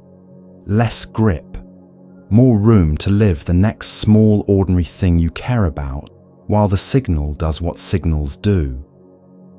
Imagine the brain's electrical activity as weather moving across a wide sky. Some days gusty with rapid fronts colliding, some days steady with long gentle swells. Meditation doesn't switch the weather off. It shifts the climate so calmer patterns are more likely, and turbulence passes through without tearing the roof. The most familiar swells are called alpha waves, a relaxed 8 to 12 hertz rhythm that tends to bloom at the back of the head when the eyes are soft or closed and attention is steady but unforced. Alpha acts like a doorman. It doesn't kick experience out, it just keeps the foyer clear, so the guests you've actually invited can be seen. When alpha is well-tuned, irrelevant inputs, random thought fragments, tiny visual flickers, background noises, have a harder time barging onto the stage. You feel it as quiet confidence that you can attend without gripping. A slower rhythm often joins in during honest, engaged practice. Frontal midline theta, a 4 to 7 Hz pulse that tends to rise over the midline of the scalp when monitoring and gentle error correction hum along. Theta is a metronome for staying with the task, noticing drift, returning, and doing so without drama. It links supervisory regions in the prefrontal cortex with deeper memory and navigation systems, helping you hold a soft goal in mind. This breath, while letting distractions pass. Layered on top, brief gamma bursts, fast, high-frequency flickers, can pop when the target becomes vivid for a heartbeat. The breath's texture coheres, the body's outline brightens, the room's soundscape momentarily integrates.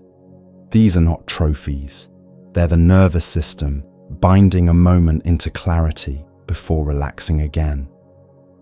The usefulness of alpha isn't that more is always better, but that it appears in the right places at the right times. Parietal and occipital alpha help gate visual and sensory noise. Sensorimotor alpha, often called mu rhythm, settles fidgeting and urges to move. Posterior cingulate alpha can loosen the default mode network's grip on self-chatter. Meditation encourages this regional specificity. By choosing a simple anchor and softening the eyes, you reduce visual cortex's demand for constant updates. By letting the hands rest in a stable shape, you give motor areas permission to idle. By breathing low and slow, you reassure midline evaluative hubs that nothing urgent needs commentary. The brain responds with organized idling rather than random static. Breath itself is a conductor. Each inhale and exhale creates tiny pressure waves that travel through the chest and skull. Olfactory and brainstem circuits time their own oscillations to that rhythm, especially during nasal breathing. As the breath steadies, you can feel how attention rides the same rails. Inhale, tracing the beginning of awareness. Exhale, lengthening into easy monitoring. This respiratory pacing nudges thalamocortical loops, the relays between sensory gates and cortex, into a more predictable cadence. Predictability in a healthy range reduces the need for the nervous system to throw off frantic correction bursts. You're not flattening your signal, you're giving it a beat. A practical way to explore this is with alpha-friendly posture. Sit with a long spine and a soft panoramic gaze, seeing the whole room at once rather than pinning a point. Let the jaw and tongue rest. Begin with 1 minute of noticing only visual field without naming objects. Just light and shape, flicker and stillness. Then gently close or half close the eyes and shift to the breath at the nostrils. Many people feel a distinct softening around the back of the head as occipital alpha rises when the eyes stop hunting. If dullness creeps in, brighten the inhalation slightly or open the eyes a sliver to bring a whisper of sensory detail back. If jitter arrives, lengthen the exhale and widen the gaze again. You're learning to ride the boundary where quiet is alert, not sleepy. Coherence matters too, but coherence is not lockstep. Think of a choir. A good choir isn't perfectly identical voices. It's aligned timing with rich harmonics. Excessive synchrony across wide regions can be as unhelpful as chaos. It's like everyone shouting the melody. What you cultivate is task-appropriate coupling, frontal and parietal regions pulsing together just enough to hold the chosen object. Insular and anterior cingulate, aligning to flag salience without hijacking the show. Visual cortex following the eye's softened lead instead of demanding spotlight. Meditation nudges these partnerships by removing noisy interruptions. Random muscle twitches, rapid eye jumps, breath hitches. and by repeating a simple attention cycle so often that the network learns the score. Cross-frequency coupling, the way slower rhythms set the stage for faster ones, is a quiet star of practice. A steady theta phase can act like the measure in music within which brief gamma notes represent moments of clarity. When the measure is erratic, the notes feel scattered. When the measure is predictable, the notes can land and be heard. You experience this as fewer "where did my last minute go?" gaps and more continuous awareness. Extend the exhale a beat or two, keep shoulders easy, and let attention lightly track the first half second of the inhale and the first half second of the exhale.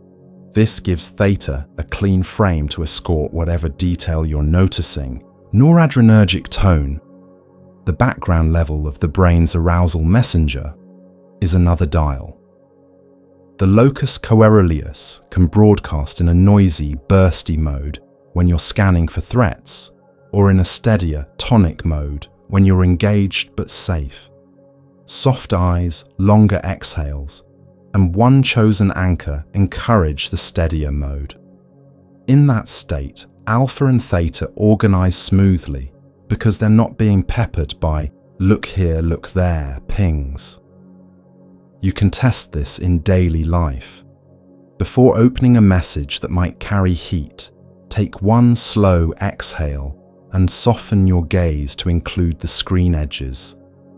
The incoming rhythm of your cortex will thank you by letting you read what's there rather than what you braced for. Different styles of practice sketch different spectral fingerprints. Narrow, steady attention on a single point of breath often elevates posterior alpha and frontal midline theta. Open monitoring, resting as awareness of whatever arises, adds a gentle spread, sometimes increasing midline alpha and reducing the default mode's chatter without collapsing vigilance. Loving kindness or compassion practices can tilt rhythms toward a calm, affiliative profile. Less startle, more steady background tone.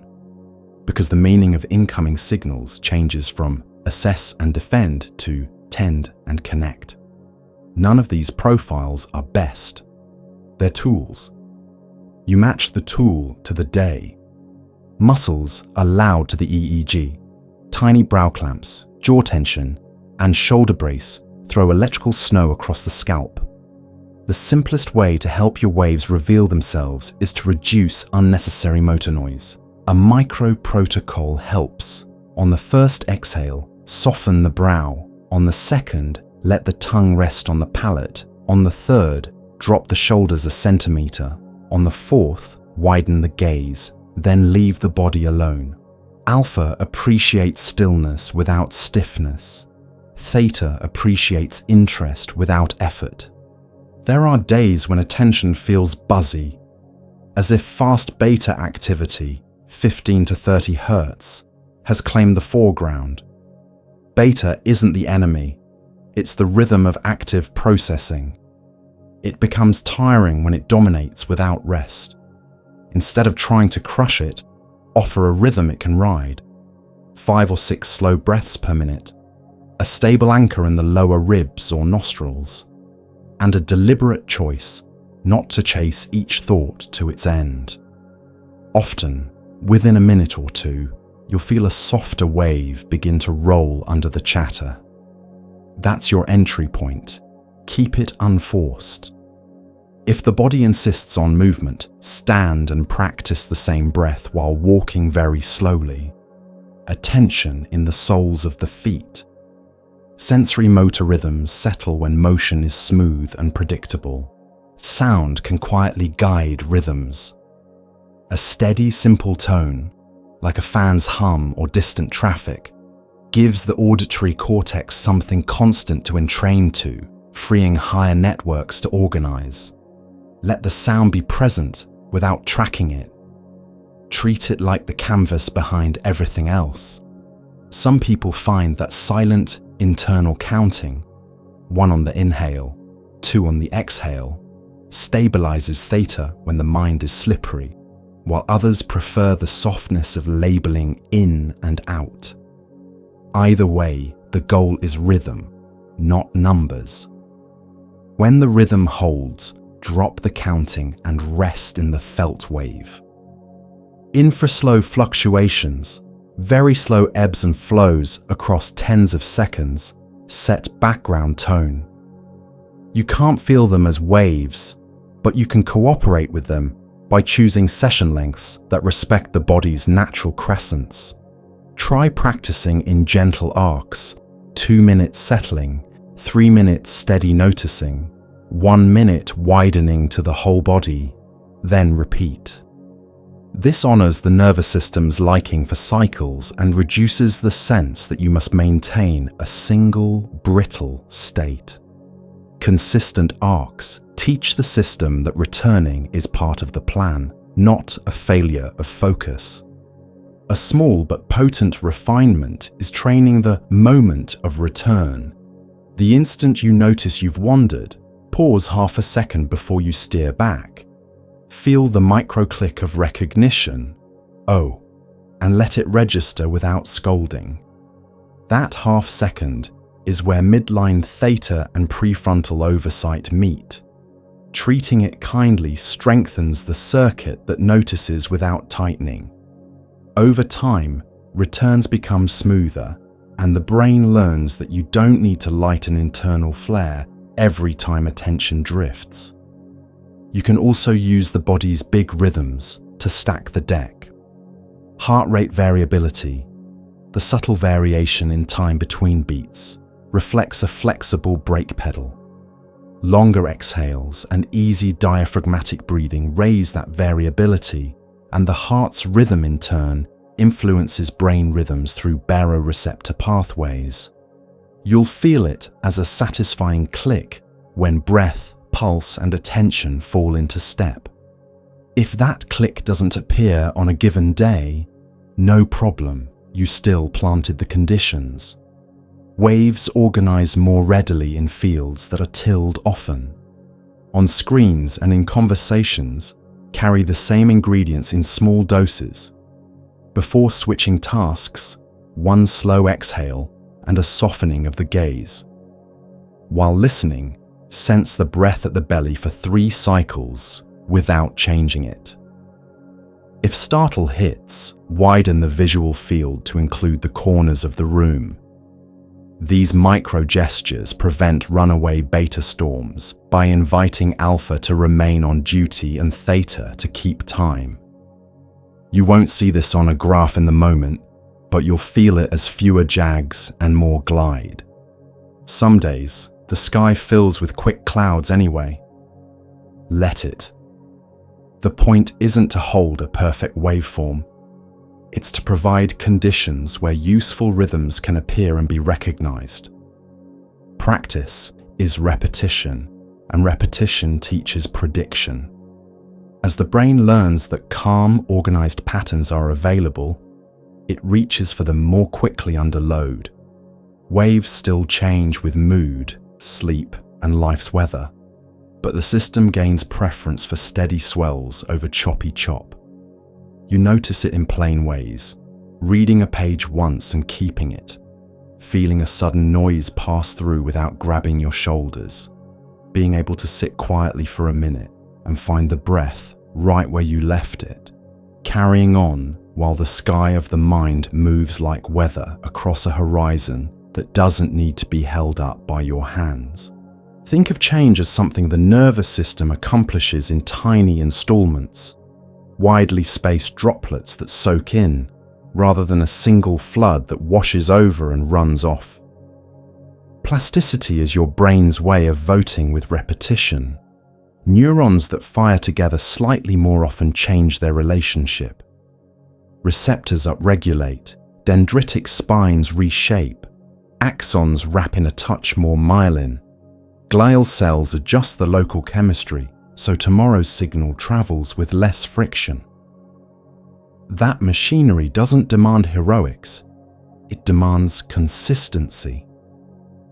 Meditation leverages this by turning minutes into material the brain can sculpt. brief, reliable exposures to the same constellation of cues. Soft eyes, longer exhales, steady attention, kinder self-speech. Each exposure is a sip, and sips add up.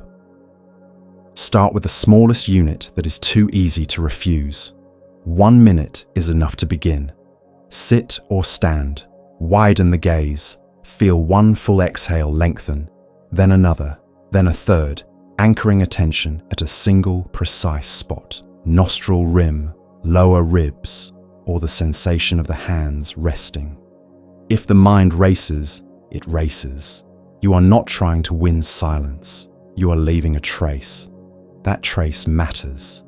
Synapses strengthen not just from intensity, but from frequency and recency. Genes involved in long-term potentiation work like dimmer switches that need repeated nudges to stay up. A daily minute keeps the switch from falling, and most days, the minute becomes 3 without effort, because starting is the hard part. Anchor the practice to cues the day already offers. If then plans turn intention into a reflex, if the kettle is on, then 2 slow exhales. If I sit at my desk, then 3 breaths before I touch the keyboard. If I close a door, then feel the soles for 1 inhale. If a notification pings, then 1 longer exhale before I look. These micro-attachments are not afterthoughts. They are the scaffolding of habit circuits in the basal ganglia. The reward is small and immediate, the felt sense of relief when the exhale finishes, and that immediacy is what teaches dopamine systems to mark the behavior as worthwhile. You do not need fireworks, you need a reliable ah. Structure the week as arcs rather than single bets. A helpful template is a bookend and sips rhythm. A short morning sit to set tone, 3 to 5 1-minute sips scattered through work, and an evening wind down that is half the morning's length. Bookends stabilize state-dependent learning. You encoded calm at 8 a.m. You can recall it at 3 p.m. because the body has already practiced that state today. Sips are the glue. They tell the nervous system, we're doing that again, often enough that the day doesn't drift far from the channel where attention, breath, and posture cooperate. Intensity has a place, but metaplasticity, plasticity about plasticity, argues for modest, regular loads that prime the system without exhausting it. Think of each session as setting the gain for the next. The morning sit lowers friction, so the midday sip arrives in a brain already familiar with the pattern, which in turn makes the evening wind down easier to enter. If a life event trims your time, keep the priming. 1 slow exhale and a soft gaze still counts. The brain is a Bayesian organ. It updates its priors from evidence, and I always return even briefly is strong evidence. Use identity to reduce negotiation. Instead of, I will try to meditate, carry the sentence, I am someone who returns to the breath. Identity statements sidestep willpower by making the behavior the default for who you are, not a special project requiring mood alignment. Each completed sip confirms the identity. Missing one doesn't disprove it, because the identity includes the verb returns. A practical mantra when you notice resistance is, just begin the exhale. One behavior already defined. Frictions decide what happens at 6 a.m. and 10 p.m. Remove them in advance. Keep a cushion or chair ready, a timer set to your default length, a warm layer within reach, a simple prompt card nearby with 3 lines. Soften eyes, longer exhale, 1 anchor.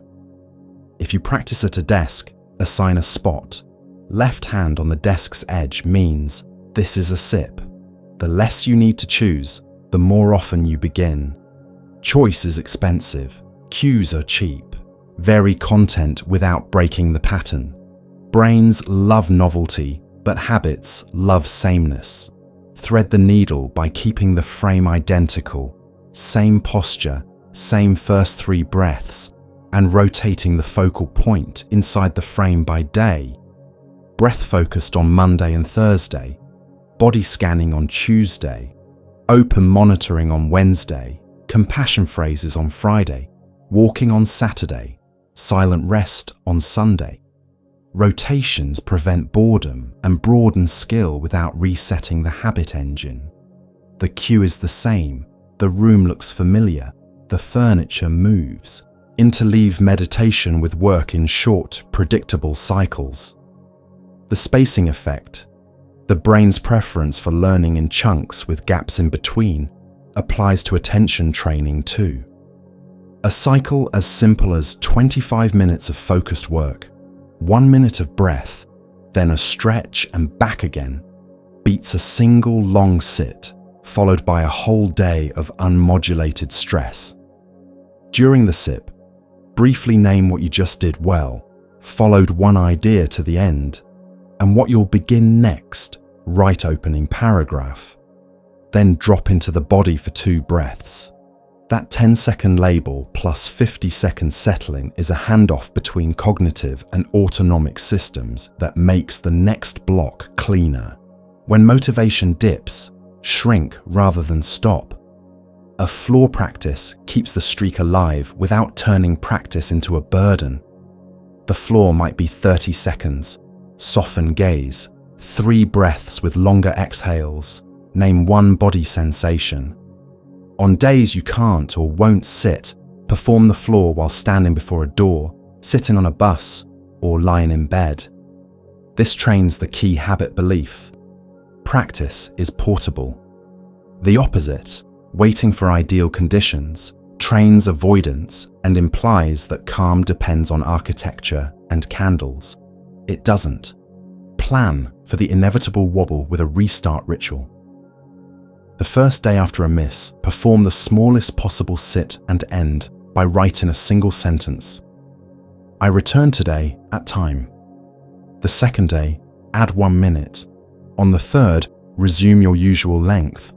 This 3-day ramp prevents the perfectionist spike and crash pattern and gives the basal ganglia a predictable we're back loop. If you miss again, repeat the same ramp. Your nervous system learns that variance is already accounted for. There is nothing to dramatize. Use micro rewards your body can feel. After a sit, take 1 breath with a slightly fuller inhale and a soft smile, or stand and stretch the arms in a slow arc. Let the body register this was good without words. External rewards, ticks on a calendar, a short note in a journal, are fine, but they should point back to the immediate felt reward. Dopamine marks the path when a behavior predicts a near-term, embodied benefit. If your only reward is a far-away idea of future calm, the teaching signal is weak. Generalize by practicing in different contexts. A brain that only knows how to settle on a cushion in a silent room will struggle at a desk with traffic outside. Once a week, deliberately practice amid gentle noise. A cafe, a park bench, a room with a fan. Keep the same first 3 breaths. Generalization is part of plasticity. Neurons that learn to coordinate under varied conditions wire more robustly. You are teaching stability, not fragility. Leverage brief movement to reset state before you sit. 2 minutes of slow, even walking with attention in the feet, or 10 standing wave breaths, where you feel the ribs widen sideways and back, can switch the body out of fidget drive. The motor system quiets more easily after you've let it do something simple and rhythmic. Stillness without stiffness is the goal. A small prelude often gets you there faster than insisting on stopping cold. Track signals you care about, not numbers others care about. Length has its place, but quality is what rewires. After each session, note 3 words: anchor, obstacle, tone. For example, nostrils, planning, clear, or ribs, sleepiness, warm. This 2-line log strengthens meta-awareness and keeps progress tethered to lived experience rather than abstract minutes. Over weeks, you'll see patterns. Sleep improves when evening sits happen before screens. Attention steadies on days when midday sips are not skipped. Irritability drops when you practice compassion phrases on Fridays. Bring in compassion as a stabilizer for consistency. One of the chief reasons habits fail is harshness. The self-critic promises performance, delivers avoidance.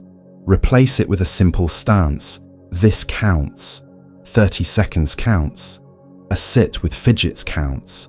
A session that is mostly noticing distraction and returning counts. The nervous system changes when given repeated, manageable exposures. It shuts down under impossible standards. Kindness is not indulgence, it is fuel. Teach your environment to help.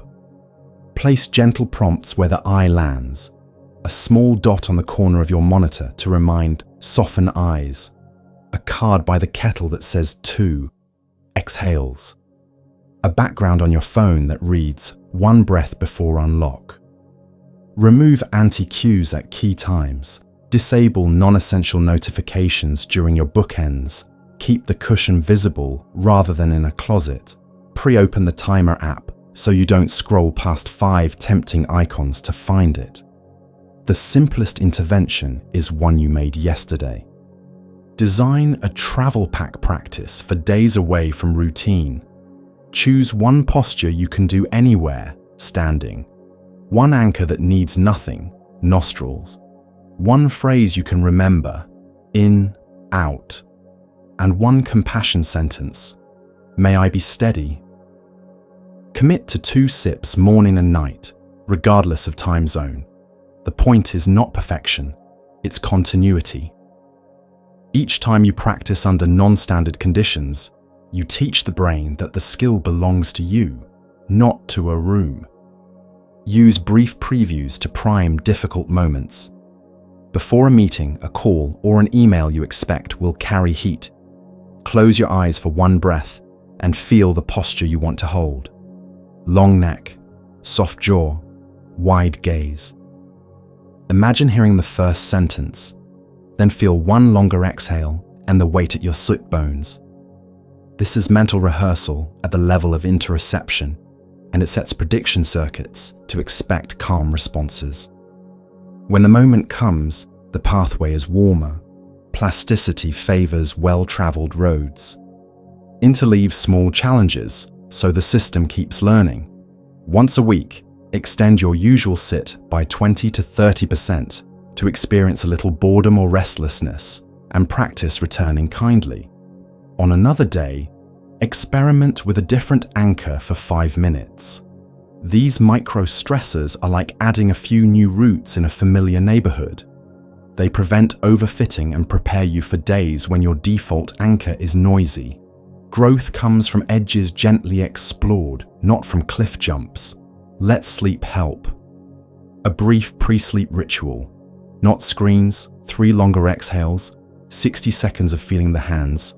A single compassion sentence reduces late-night rumination and improves consolidation. Overnight, the brain replay patterns you repeated during the day.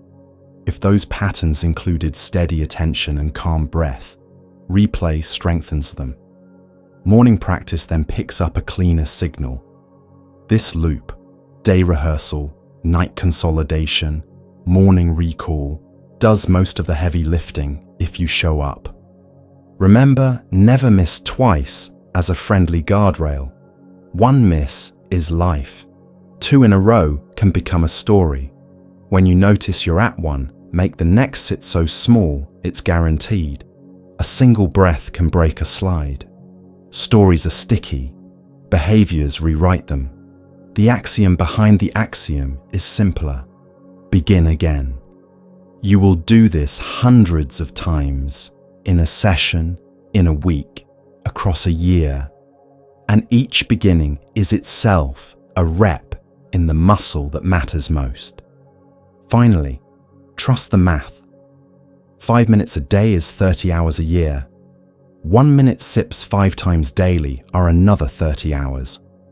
Add a weekly longer sit and you're practicing more than many retreats deliver, distributed across the situations where you actually live.